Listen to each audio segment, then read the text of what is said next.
ਵਾਹਿਗੁਰੂ ਜੀ ਕਾ ਖਾਲਸਾ ਵਾਹਿਗੁਰੂ ਜੀ ਕੀ ਫਤਿਹ। ਮਹਾਰਾਜ ਗੁਰਬਾਣੀ ਵਿੱਚ ਦੱਸਦੇ ਆ ਕਿ ਜਦੋਂ ਅਸੀਂ ਸਿਮਰਨ ਕਰਦੇ ਹਾਂ, ਮਹਾਰਾਜ ਕਹਿੰਦੇ ਉਹ ਮੁੱਖ ਧਨ ਹੁੰਦਾ ਆ ਜਿਹੜਾ ਰਾਮ ਦਾ ਨਾਮ ਲੈਂਦਾ, ਉਸ ਪਰਮਾਤਮਾ ਨੂੰ ਯਾਦ ਕਰਦਾ। ਅਤੇ ਮਹਾਰਾਜ ਕਹਿੰਦੇ ਉਹਨਾਂ ਦੀ ਦੇਹ ਵੀ ਪਵਿੱਤਰ ਹੋ ਜਾਂਦੀ ਹੈ ਅਤੇ ਜਿਹੜਾ ਜਿਸ ਪਿੰਡ ਵਿੱਚ ਰਹਿੰਦੇ ਆ ਉਹ ਪਿੰਡ ਵੀ ਪਵਿੱਤਰ ਹੋ ਜਾਂਦਾ। ਉਹਨੂੰ ਗ੍ਰਾਮ ਕਿਹਾ ਗੁਰਬਾਣੀ ਵਿੱਚ। ਜਿਹੜਾ ਵੀ ਮੁੱਖ ਤੋਂ ਉਸ ਪਰਮਾਤਮਾ ਦਾ ਨਾਮ ਜਪਦਾ, ਕੋਈ ਰਾਮ ਕਹਿੰਦਾ ਹੈ, ਕੋਈ ਅੱਲਾ ਕਹਿੰਦਾ ਹੈ। ਜੋ ਗੁਰੂ ਨਾਨਕ ਦੇਵ ਜੀ ਦੇ ਘਰ ਨੇ ਆਪਾਂ ਵਾਹਿਗੁਰੂ ਕਿਹਾ ਆ, ਪਰਮਾਤਮਾ ਨੂੰ ਆਪਾਂ ਵਾਹਿਗੁਰੂ ਕਹਿੰਦੇ ਹਾਂ। ਇਹ ਗੁਰੂ ਸਾਹਿਬ ਗੁਰਬਾਣੀ 'ਚ ਭੇਜ ਦਿੱਤਾ। ਭਗਤ ਕਬੀਰ ਜੀ ਫਰਮਾਉਂਦੇ ਆ, ਕਬੀਰ ਸੋਈ ਮੁੱਖ ਧਨ ਹੈ। ਉਸ ਮੁੱਖ ਨੂੰ ਧਨ ਕਿਹਾ ਆ। ਜਾਂ ਮੁੱਖ ਕਹੀਏ ਰਾਮ, ਕਹਿੰਦੇ ਜਿਹੜਾ ਮੁੱਖ ਰਾਮ ਕਹਿੰਦਾ, ਉਸ ਪਰਮਾਤਮਾ ਦਾ ਨਾਮ ਲੈਂਦਾ ਆ, ਉਹ ਮੁੱਖ, ਉਹ ਮੂੰਹ ਜਿਹੜਾ ਉਹ ਧਨ ਆ। ਦੇਹੀ ਕਿਸ ਕੀ ਬਾਪਰੀ ਪਵਿੱਤਰ ਹੋਏ ਗੋ ਗ੍ਰਾਮ, ਕਹਿੰਦੇ ਜਿਹੜੀ ਆ ਦੇਹ ਕੀ ਉਹਦਾ ਗ੍ਰਾਮ, ਉਹਦਾ ਪਿੰਡ ਵੀ ਪਵਿੱਤਰ ਹੋ ਜਾਂਦਾ ਜਿਹੜਾ ਸਿਮਰਨ ਕਰਦਾ। ਹੁਣ ਆਪਾਂ ਨੂੰ ਗੁਰਬਾਣੀ ਦੇ ਵਿੱਚ ਸਿਮਰਨ ਦੇ ਨਾਲ ਸਾਰਾ ਖੇਲ ਸਮਝਾਇਆ। ਜਦੋਂ ਆਪਾਂ ਗੁਰਬਾਣੀ ਪੜ੍ਹਦੇ ਹਾਂ, ਸਤਿਗੁਰ ਦੀ ਬਾਣੀ ਵਿੱਚ ਸਾਨੂੰ ਸਾਰੇ ਜੀਵਨ ਦੀ ਸੋਝੀ ਦਿੱਤੀ, ਸਾਡੇ ਇਸ ਜੀਵਨ ਦੀ ਵੀ ਜਿਹਦੇ ਵਿੱਚ ਅਸੀਂ ਖੇਲ ਰਹੇ ਹਾਂ। ਸਾਰੇ ਕਿੱਥੋਂ ਅਸੀਂ ਆਏ ਹਾਂ ਉਸ ਦੀ ਵੀ ਸੋਝੀ ਦਿੱਤੀ। ਅਤੇ ਜਦੋਂ ਆ ਸਰੀਰ ਵਿੱਚ ਖੇਲਦਿਆਂ ਹੋਇਆਂ ਸਵਾਸਾਂ ਦਾ ਭੰਡਾਰਾ ਖਤਮ ਹੋ ਜਾਂਦਾ, ਫਿਰ ਕਿੱਥੇ ਜਾਣਾ ਆ ਉਸ ਦੀ ਵੀ ਸਾਰੀ ਸੋਝੀ ਦਿੱਤੀ। ਕਈ ਵਾਰੀ ਹੁੰਦਾ ਹੈ ਕਿ ਅਸੀਂ ਗਿਆਨ ਲੈਂਦੇ ਹਾਂ ਗੁਰਬਾਣੀ ਰਾਹੀਂ, ਜਿੰਨੀ ਸਾਨੂੰ ਸਮਝ ਹੁੰਦੀ। ਮਹਾਰਾਜ ਕਹਿੰਦੇ ਆਪ ਆਪਣੀ ਬੁੱਧ ਹੈ ਜੇਤੀ, ਬਰਨਤ ਭਿੰਨ ਭਿੰਨ ਤੋਹਿ ਤੇਤੀ, ਕਿ ਜਿੰਨੀ ਕੁ ਕਿਸੇ ਨੂੰ ਬੁੱਧ ਆਉਂਦੀ ਉਹਨਾਂ ਕੋ ਉਹ ਵਿਖਿਆਨ ਕਰਦਾ ਹੈ। ਸਾਹਿਬ ਸ਼੍ਰੀ ਗੁਰੂ ਗ੍ਰੰਥ ਸਾਹਿਬ ਜੀ ਦੀ ਬਾਣੀ ਦੇ ਵਿੱਚ ਸਾਨੂੰ ਬੁੱਧੀ ਬਖਸ਼ੀ ਹੋਈ ਆ, ਗਿਆਨ ਦਿੱਤਾ ਹੋਇਆ ਆ, ਵਿਛੜਨ ਤੋਂ ਮਿਲਾਪ ਦੀ ਕਹਾਣੀ ਸੁਣਾਈ ਹੋਈ ਹੈ।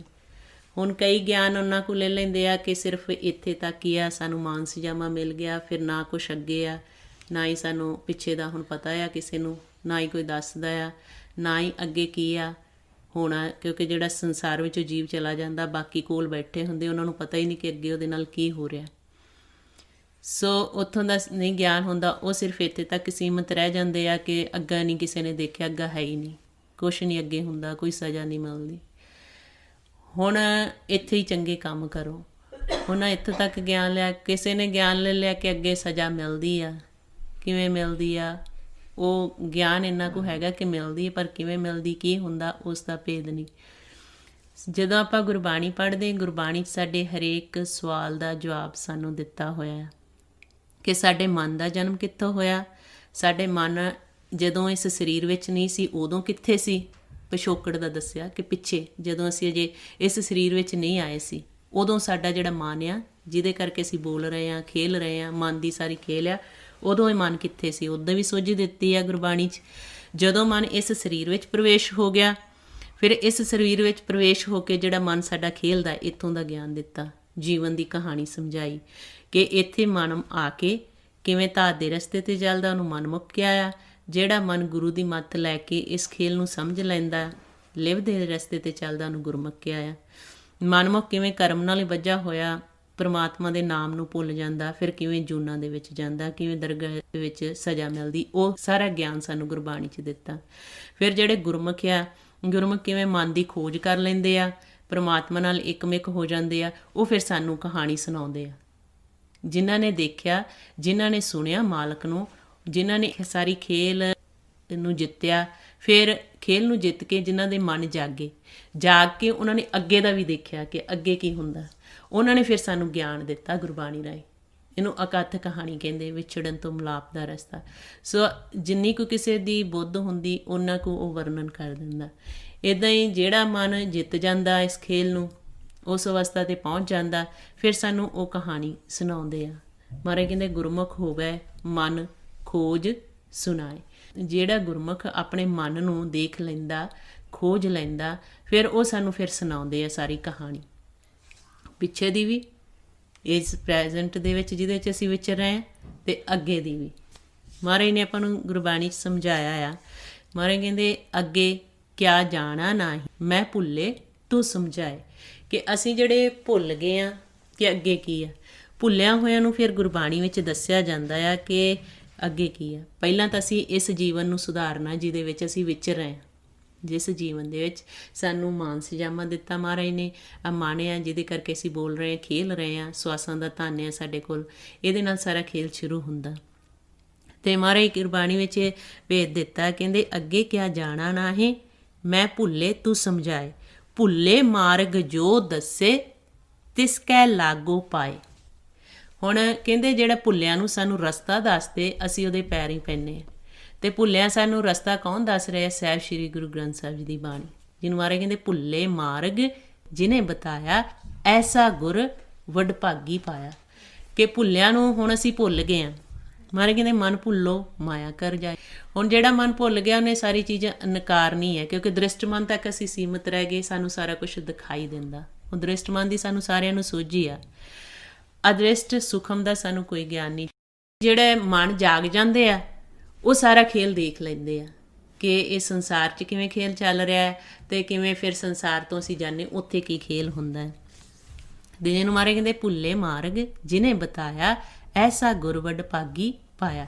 ਅਸੀਂ ਭੁੱਲ ਗਏ, ਗੁਰੂ ਸਾਹਿਬ ਸਾਨੂੰ ਰਸਤਾ ਦੱਸਦੇ ਆ। ਸੋ ਜਦੋਂ ਵੀ ਅਸੀਂ ਬਾਣੀ ਪੜ੍ਹਦੇ ਹਾਂ, ਅਸੀਂ ਜਦੋਂ ਆਪ ਪ੍ਰੈਕਟੀਕਲ ਅਭਿਆਸ ਕਰਦੇ ਹਾਂ, ਫਿਰ ਇਹ ਸਾਨੂੰ ਸਾਰੀ ਸੂਝੀ ਆਉਂਦੀ। ਜਿਵੇਂ ਗੁਰਮੁਖਾਂ ਨੇ ਸਾਨੂੰ ਸਮਝਾਇਆ, ਜੋ ਪਿਤਾ ਜੀ ਨੇ ਆਪ ਪ੍ਰੈਕਟੀਕਲ ਸਾਰਾ ਗੁਰਬਾਣੀ ਰਾਹੀਂ ਕੀਤਾ, ਅਤੇ ਇੱਕ ਇੱਕ ਜੋ ਭੇਦ ਆ ਸਾਨੂੰ ਗੁਰਬਾਣੀ ਰਾਹੀਂ ਦੱਸਿਆ ਕਿ ਆਪ ਵੀ ਪ੍ਰੈਕਟੀਕਲ ਕਰਨਾ, ਫਿਰ ਗੁਰਬਾਣੀ ਦੁਆਰਾ ਤੁਸੀਂ ਬੁੱਝਣਾ ਆ ਇਸ ਖੇਲ ਨੂੰ।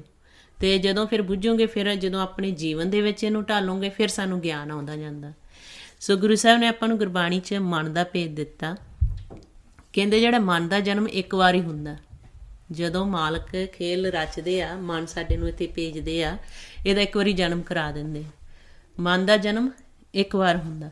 ਫਿਰ ਜਦੋਂ ਇਹ ਮਾਲਕ ਨੂੰ ਮਿਲ ਲੈਂਦਾ, ਫਿਰ ਜਨਮ ਮਰਨ ਤੋਂ ਰਹਿਤ ਹੋ ਜਾਂਦਾ। ਮਨ ਨੂੰ ਜਿਉਂ ਹੀ ਸੰਸਾਰ ਵਿੱਚ ਖੇਲਣ ਭੇਜਿਆ ਜਾਂਦਾ, ਇੱਕ ਵਾਰ ਇਹਦਾ ਜਨਮ ਕੀਤਾ ਜਾਂਦਾ। ਫਿਰ ਕੀ ਹੁੰਦਾ ਕਿ ਜੇ ਇਹ ਮਾਲਕ ਨੂੰ ਮਿਲ ਲੈਂਦਾ, ਜਿਹੜੀ ਖੇਡ ਚੱਲ ਰਹੀ ਹੈ, ਫਿਰ ਜਨਮ ਮਰਨ ਤੋਂ ਰਹਿਤ ਹੋ ਜਾਂਦਾ, ਆਕਾਰ ਤੋਂ ਰਹਿਤ ਹੋ ਜਾਂਦਾ। ਜਿਵੇਂ ਕਹਿੰਦੇ ਜਲ ਦੇ ਵਿੱਚੋਂ ਤਰੰਗ ਨਿਕਲਦੀ ਆ, ਫਿਰ ਜਲ ਵਿੱਚ ਸਮਾ ਜਾਂਦੀ ਆ, ਇਵੇਂ ਮਨ ਵੀ ਜੋਤ ਸਰੂਪ ਆ, ਪ੍ਰਕਾਸ਼ਮਾਨ ਆ, ਪਰਮਾਤਮਾ ਵੀ ਪ੍ਰਕਾਸ਼ਮਾਨ ਆ।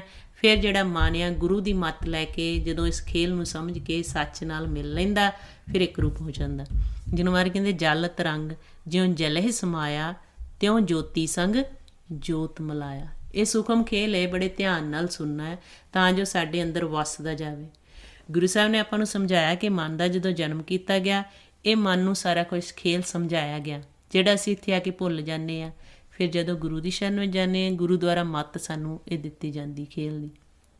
ਫਿਰ ਆਂਦੇ ਹੁਣ ਇਹ ਜਦੋਂ ਮਨ ਦਾ ਜਨਮ ਕੀਤਾ ਗਿਆ, ਇਹਨੂੰ ਸਮਝਾਇਆ ਗਿਆ ਕਿ ਪਰਮਾਤਮਾ ਨਾਲ ਮਿਲਾਪ ਕਰਨਾ, ਵਾਪਸ ਆਪਣੇ ਮਾਲਕ ਨਾਲ ਮਿਲਣਾ। ਅਤੇ ਇਹ ਮਨ ਵੀ ਜੋਤ ਸਰੂਪ ਹੈ, ਮਾਲਕ ਵੀ ਜੋਤ ਸਰੂਪ ਹੈ। ਜਦੋਂ ਮਿਲ ਗਿਆ, ਫਿਰ ਜਿਵੇਂ ਜਲ ਦੇ ਵਿੱਚੋਂ ਤਰੰਗ ਨਿਕਲਦੀ ਆ ਅਤੇ ਫਿਰ ਵਿੱਚ ਸਮਾ ਜਾਂਦੀ ਹੈ, ਕੋਈ ਲੱਭ ਨਹੀਂ ਸਕਦਾ ਕਿ ਕਿਹੜੀ ਤਰੰਗ ਸੀ। ਇੱਦਾਂ ਹੀ ਜਿਹੜਾ ਸਾਡਾ ਮਨ ਵੀ ਆ, ਪਰਮਾਤਮਾ ਹੀ ਸਮਾ ਜਾਂਦਾ, ਫਿਰ ਇੱਕ ਮਿੱਕ ਹੋ ਜਾਂਦਾ। ਤਾਂ ਮਾਰੇ ਕਹਿੰਦੇ ਹਰ ਹਰ ਜਨ ਦੋ ਏਕ ਹੈ, ਬਿਬ ਵਿਚਾਰ ਕਿਸ਼ਨਾਏ, ਜਲ ਤੇ ਉਪਜ ਤਰੰਗ ਜਿਉਂ ਜਲ ਹੀ ਵਿਖੇ ਸਮਾਏ। ਫਿਰ ਦੱਸਿਆ ਕਿ ਇਹੀ ਮਨ ਜੇ ਧਾਰ ਦੇ ਰਸਤੇ 'ਤੇ ਤੁਰ ਪੈਂਦਾ ਆ, ਆਪਦਾ ਭੇਦ ਨਹੀਂ ਲੈਂਦਾ, ਭੁੱਲਾ ਰਹਿੰਦਾ ਆ, ਫਿਰ ਇਹ ਮਨ ਜੂਨਾਂ ਦੇ ਵਿੱਚ ਚਲਾ ਜਾਂਦਾ।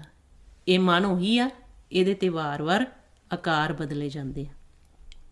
ਜੇ ਪਰਮਾਤਮਾ ਨਾਲ ਮਿਲਾਪ ਨਹੀਂ ਕਰਦਾ, ਸਿਮਰਨ ਭਗਤੀ ਨਹੀਂ ਕਰਦਾ, ਆਪਣੇ ਪਿਛੋਕੜ ਦਾ ਕਿੱਥੋਂ ਆਏ ਆ, ਕਿਵੇਂ ਸੰਸਾਰ ਵਿੱਚ ਵਿਚਰਨਾ, ਕਿਵੇਂ ਸੱਚ ਨਾਲ ਮਿਲਾਪ ਕਰਨਾ, ਜੇ ਇਹ ਸਾਰਾ ਭੇਦ ਨਹੀਂ ਲੈਂਦਾ ਮਨ, ਫਿਰ ਜੂਨਾਂ ਦੇ ਵਿੱਚ ਚਲਾ ਜਾਂਦਾ। ਮਨ ਉਹੀ ਆ, ਇਹਦੇ 'ਤੇ ਆਕਾਰ ਬਦਲੇ ਜਾਂਦੇ ਆ। ਜਿਹਨੂੰ ਭਗਤ ਕਬੀਰ ਜੀ ਕਹਿੰਦੇ ਐਸੇ ਘਰ ਹਮ ਬਹੁਤ ਬਸਾਏ, ਜਬ ਹਮ ਰਾਮ ਗਰਭ ਹੋਏ ਆਏ। ਕਹਿੰਦੇ ਜਦੋਂ ਅਸੀਂ ਫਿਰ ਇੱਦਾਂ ਗਰਭ ਦੇ ਵਿੱਚ ਆ ਗਏ ਅਤੇ ਮਾਲਕ ਨੂੰ ਭੁੱਲੇ, ਫਿਰ ਘਰਾਂ ਦੇ ਵਿੱਚ ਚੱਲ ਪਏ। ਆਹ ਘਰ ਜਿਹੜਾ ਸਾਡਾ ਸਰੀਰ, ਇਹਨੂੰ ਘਰ ਕਿਹਾ ਆ, ਇਹਦੇ ਵਿੱਚ ਮਨ ਵੱਸਦਾ। ਜਦੋਂ ਸੰਸਾਰ 'ਚੋਂ ਅਸੀਂ ਚਲੇ ਜਾਂਦੇ ਹਾਂ, ਇਹ ਸਰੀਰ ਲਾਹ ਦਿੱਤਾ ਜਾਂਦਾ, ਪਰਮਾਤਮਾ ਨੂੰ ਨਹੀਂ ਮਿਲਦੇ, ਫਿਰ ਦੂਜਾ ਸਰੀਰ ਦਿੱਤਾ ਜਾਂਦਾ। ਇਹ ਗੁਰਬਾਣੀ 'ਚ ਆਪਾਂ ਨੂੰ ਗਿਆਨ ਦਿੱਤਾ ਆ, ਇਹ ਅਸੀਂ ਗਿਆਨ ਲੈਣਾ ਆ। ਇਸ ਸੰਸਾਰ 'ਚ ਵਿਚਰਦਿਆਂ ਹੋਇਆਂ ਇਸ ਖੇਲ ਨੂੰ ਅਸੀਂ ਸਮਝਣਾ। ਫਿਰ ਆਪਾਂ ਨੂੰ ਸਮਝਾਇਆ ਆ ਕਿ ਇੱਥੇ ਫਿਰ ਜਿਹੜਾ ਅਸੀਂ ਕਰਮ ਕਰਦੇ ਆ ਕੇ, ਮਾਰੇ ਕਹਿੰਦੇ ਹੁਣ ਜਿਹੜਾ ਮਨ ਆ ਇਹ ਪਹਿਲਾਂ ਵੀ ਸੀ। ਜਦੋਂ ਗੋਸ਼ਟ ਕੀਤੀ ਗੁਰੂ ਨਾਨਕ ਦੇਵ ਜੀ ਨੇ ਸਿੱਧਾ ਨਾਲ, ਸਿੱਧਾ ਨੇ ਪੁੱਛਿਆ ਗੁਰੂ ਸਾਹਿਬ ਨੂੰ ਕਿ ਜਦੋਂ ਆ ਹਿਰਦਾ ਨਹੀਂ ਸੀ, ਆ ਦੇਹ ਨਹੀਂ ਸੀ, ਆ ਜਿਹੜਾ ਸਾਡਾ ਸਰੀਰ ਇਹਨੂੰ ਦੇਹ ਕਿਹਾ ਆ, ਇਹ ਨਹੀਂ ਸੀ ਤੇ ਮਨ ਕਿੱਥੇ ਰਹਿੰਦਾ ਸੀ? ਕਹਿੰਦੇ ਜਾਂ ਇਹ ਹਿਰਦਾ ਦੇਹ ਨਾ ਹੋਤੀ ਤੋ ਮਨ ਕੈਠੇ ਰਹਿਤਾ। ਫਿਰ ਮਨ ਕਿਵੇਂ ਰਹਿੰਦਾ ਸੀ, ਕਿੱਥੇ ਰਹਿੰਦਾ ਸੀ? ਫਿਰ ਆਂਦੇ ਨਾਭ ਕਮਲ ਅਸਥੰਭ ਨਾ ਹੋਤੋ ਤਾਂ ਪਵਨ ਕਵਨ ਕਰ ਸਹਿਤਾ।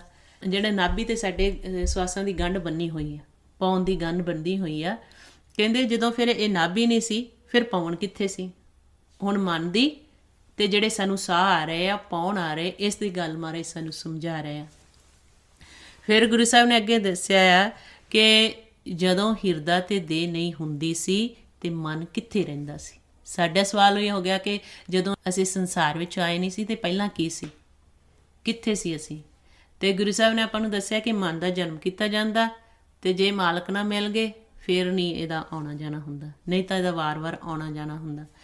ਤੇ ਗੁਰੂ ਸਾਹਿਬ ਨੂੰ ਜਦੋਂ ਸਿੱਧਾ ਨੇ ਸਵਾਲ ਕੀਤਾ ਕਿ ਜਦੋਂ ਹਿਰਦਾ ਦੇਹ ਨਹੀਂ ਹੁੰਦੀ ਸੀ ਤੇ ਮਨ ਕਿੱਥੇ ਰਹਿੰਦਾ ਸੀ, ਫਿਰ ਗੁਰੂ ਸਾਹਿਬ ਨੇ ਉਹਨਾਂ ਦਾ ਜਵਾਬ ਦਿੱਤਾ, ਕਹਿੰਦੇ ਹਿਰਦਾ ਦੇਹ ਨਾ ਹੋਤੀ ਔਦੂ ਤੋ ਮਨ ਸੁੰਨ ਰਹੇ ਬੈਰਾਗੀ।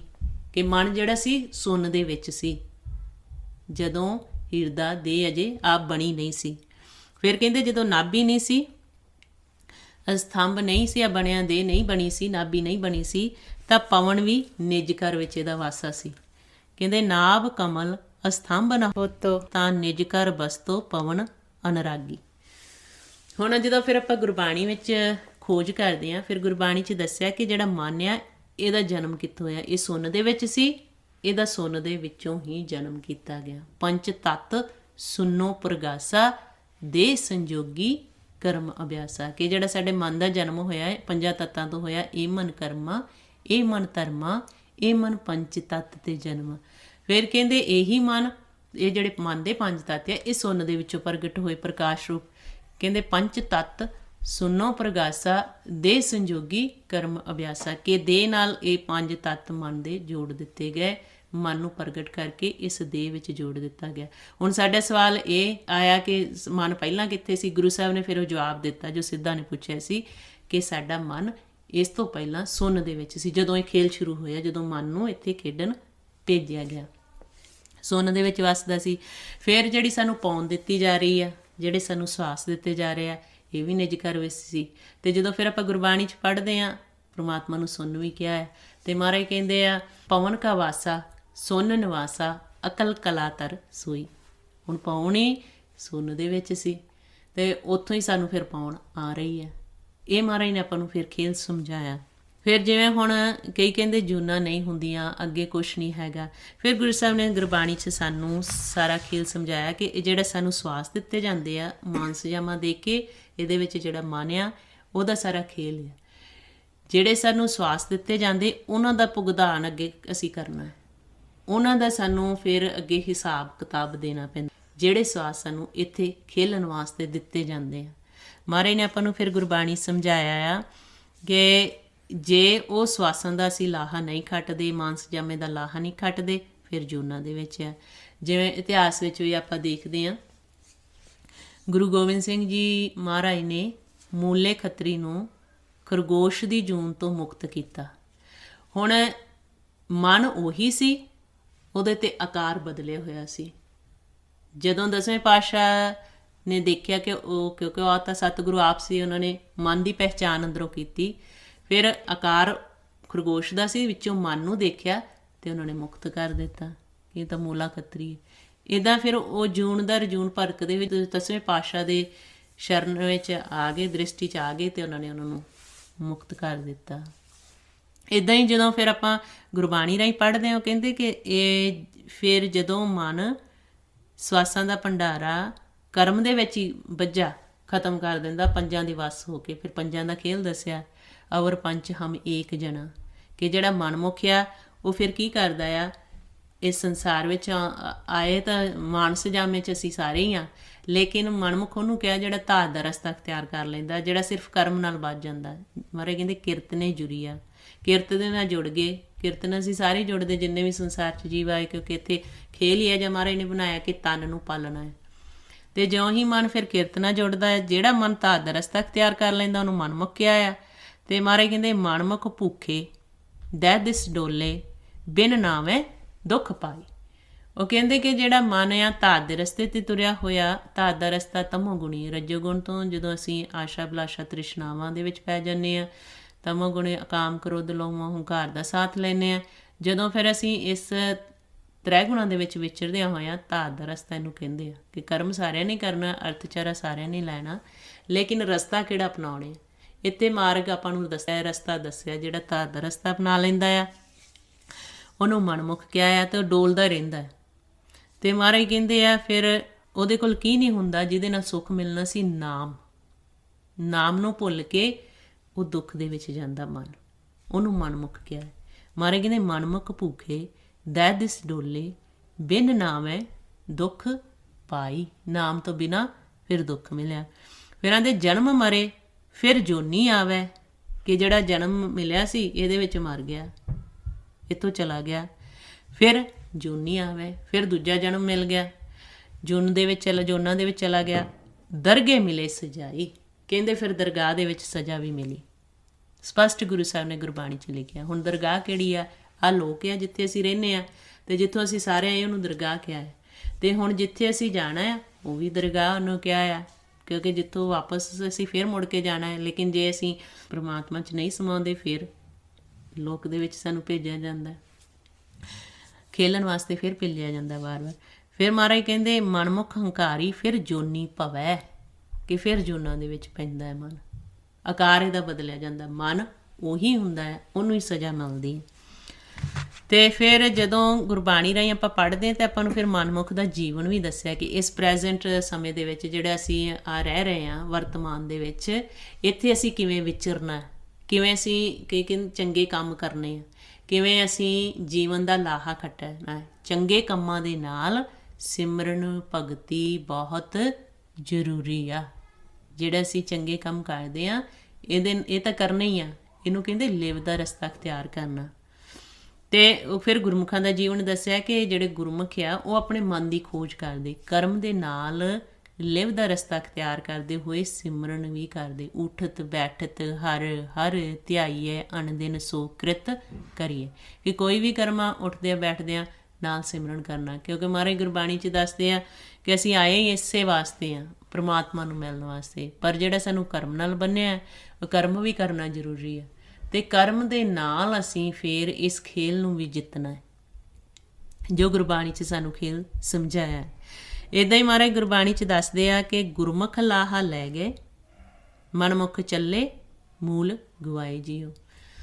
ਹੁਣ ਪਰਮਾਤਮਾ ਨੂੰ ਭੁੱਲ ਗਏ, ਇੱਥੇ ਆ ਕੇ ਖੇਲਣਾ ਸ਼ੁਰੂ ਕਰ ਦਿੱਤਾ, ਧਾਤ ਦਾ ਰਸਤਾ ਅਪਣਾ ਲਿਆ, ਗੁਰੂ ਦੀ ਮੱਤ ਨਹੀਂ ਲਈ, ਆਪਣੀ ਮੱਤ ਛੱਡੀ ਨਹੀਂ, ਅਤੇ ਮਨਮੱਤ ਸ਼ੁਰੂ ਕਰ ਦਿੱਤੀ। ਅਤੇ ਮਹਾਰਾਜ ਫਿਰ ਕਹਿੰਦੇ ਆ ਗੁਰਮੁਖ ਜਿਹੜੇ ਉਹ ਲਾਹਾ ਲੈ ਜਾਂਦੇ ਆ, ਮਨਮੁਖ ਮੂਲ ਗਵਾ ਜਾਂਦੇ ਆ। ਸਵਾਸਾਂ ਦਾ ਕਿਉਂਕਿ ਹਿਸਾਬ ਕਿਤਾਬ ਹੋਣਾ ਆ।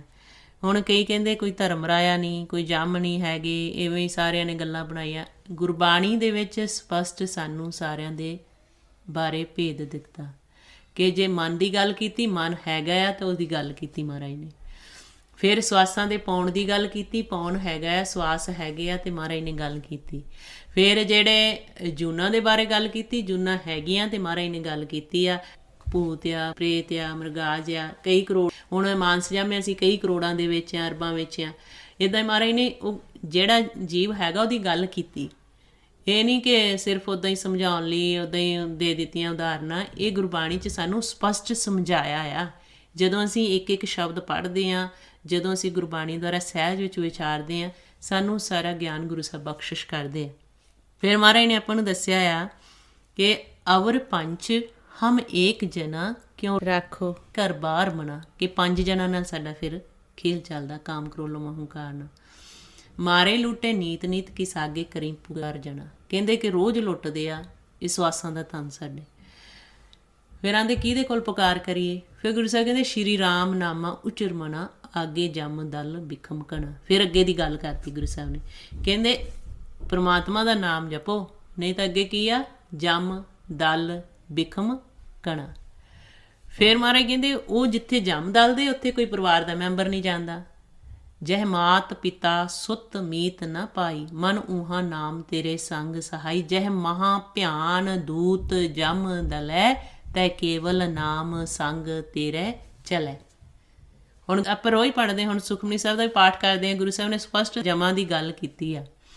ਇਹ ਨਹੀਂ ਕਿ ਇੱਥੇ ਡਰ ਜਾਣਾ ਆ ਜਾਂ ਅਸੀਂ ਬਹੁਤ ਇੱਦਾਂ ਡਰਾਵਾ ਦੇ ਰਹੇ ਹਾਂ ਜਾਂ ਇੱਦਾਂ। ਕਈ ਵਾਰੀ ਕਈ ਹੁੰਦੇ ਆ ਕਿ ਜਦੋਂ ਮਨਮੁੱਖ ਦੇ ਜੀਵਨ ਦੀ ਕਹਾਣੀ ਜਾਂ ਮਨਮੁੱਖ ਦਾ ਅੰਤ ਵਿਚਾਰ ਕਰੀਏ ਤਾਂ ਕਈ ਫਿਰ ਡਰ ਜਾਂਦੇ। ਇਹ ਤਾਂ ਅਸਲੀਅਤ ਹੈ ਸਾਡੀ, ਜੋ ਗੁਰਬਾਣੀ 'ਚ ਸਾਨੂੰ ਸਮਝਾਈ ਗਈ ਹੈ, ਤਾਂ ਜੋ ਅਸੀਂ ਬਾਣੀ ਪੜ੍ਹ ਕੇ ਸਮਝ ਲਈਏ ਇਸ ਜੀਵਨ ਨੂੰ। ਇਸ ਤੋਂ ਡਰਨਾ ਨਹੀਂ ਹੁੰਦਾ। ਹੁਣ ਗੁਰੂ ਸਾਹਿਬ ਨੇ ਆਪਾਂ ਨੂੰ ਦੱਸਿਆ ਆ ਕਿ ਜਦੋਂ ਤੁਸੀਂ ਲਿਵ ਦੇ ਰਸਤੇ 'ਤੇ ਚੱਲੋਗੇ, ਇਹ ਕਾਮ ਕ੍ਰੋਧ ਹੰਕਾਰ ਦੇ ਨਾਲ ਤੁਸੀਂ ਰਸਤਾ ਬਦਲ ਲਓਗੇ, ਦਇਆ ਨਿਮਰਤਾ ਸਹਿਣਸ਼ੀਲਤਾ ਜਸ ਸੰਤੋਖ ਦਾ ਰਸਤਾ ਅਖਤਿਆਰ ਕਰ ਲਓਗੇ, ਨਾਮ ਜਪੋਗੇ, ਫਿਰ ਜਿੱਥੇ ਤੁਹਾਨੂੰ ਅੰਦਰੋਂ ਨਾਮ ਦੀ ਪ੍ਰਾਪਤੀ ਹੋ ਜਾਏਗੀ, ਮਾਲਕ ਦੀ ਆਵਾਜ਼ ਦੀ, ਜੋ ਸਹਿਜ ਨੂੰ ਅਨਹਦ ਸ਼ਬਦ ਅਨਹਦ ਬਾਣੀ ਨਾਦ ਨਾਮ ਕਿਹਾ ਆ, ਉਦੋਂ ਫਿਰ ਉੱਥੇ ਨਾਮ ਨੇ ਸਹਾਈ ਹੋਣਾ ਹੈ। ਜਿੱਥੇ ਮਾਤਾ ਪਿਤਾ ਹੋਰ ਮਿੱਤਰ ਰਿਸ਼ਤੇਦਾਰ ਪੁੱਤਰ ਕੋਈ ਵੀ ਸਾਥ ਨਹੀਂ ਦਊਗੇ, ਮਹਾਰਾਜ ਕਹਿੰਦੇ ਜਹ ਮਾਤ ਪਿਤਾ ਸੁਤ ਮੀਤ ਨਾ ਪਾਈ, ਮਨ ਊਹਾ ਨਾਮ ਤੇਰੇ ਸੰਗ ਸਹਾਈ। ਨਾਮ ਦੀ ਗੱਲ ਮਹਾਰਾਜ ਨੇ ਕੀਤੀ ਕਿ ਉੱਥੇ ਸੰਗ ਸਹਾਈ ਹੋਣਾ ਨਾਮ, ਜਿੱਥੇ ਮਹਾ ਭਿਆਨ ਦੂਤਾਂ ਨੇ ਫੜ ਕੇ ਲੈਣਾ। ਫਿਰ ਅੱਗੇ ਦੀ ਮਹਾਰਾਜ ਨੇ ਗੱਲ ਕੀਤੀ। ਮਹਾਰਾਜ ਕਹਿੰਦੇ ਆ ਕਿ ਅੱਗੇ ਬਿਮਲ ਨਦੀ ਆ, ਜਿਹੜਾ ਸਾਡਾ ਗੁਰਬਾਣੀ ਰਾਹੀਂ ਸਮਝਾਇਆ, ਫਿਰ ਅੱਗੇ ਦਾ ਦੱਸੀ ਗਏ। ਜਦੋਂ ਤੁਸੀਂ ਗੁਰਬਾਣੀ ਦਾ ਸਰਚ ਕਰੋਗੇ, ਗੁਰਬਾਣੀ ਦੀ ਵਿਚਾਰ ਕਰੋਗੇ, ਫਿਰ ਸਾਨੂੰ ਇੱਥੋਂ ਦਾ ਵੀ ਤੇ ਫਿਰ ਅੱਗੇ ਦਾ ਵੀ ਦੱਸੇ ਜਾਂਦੇ। ਮਹਾਰਾਜ ਕਹਿੰਦੇ ਆਗੇ ਬਿਮਲ ਨਦੀ ਅਗਨ ਬਿਖ ਚੇਲਾ, ਤਿੱਥੇ ਅਵਰ ਨਾ ਕੋਈ। ਕਹਿੰਦੇ ਉੱਥੇ ਕੋਈ ਹੋਰ ਨਹੀਂ ਹੋਣਾ। ਜਦੋਂ ਹੁਣ ਜੀਵ ਸੰਸਾਰ ਵਿੱਚੋਂ ਚਲਾ ਜਾਂਦਾ, ਸਰੀਰ ਇੱਥੇ ਪਿਆ ਹੁੰਦਾ, ਪਰਿਵਾਰ ਦੇ ਮੈਂਬਰ ਕੋਲ ਬੈਠੇ ਹੁੰਦੇ ਆ, ਲੇਕਿਨ ਜਿਹੜਾ ਵਿੱਚ ਵੱਸਦਾ ਸੀ ਉਹ ਚਲਾ ਗਿਆ।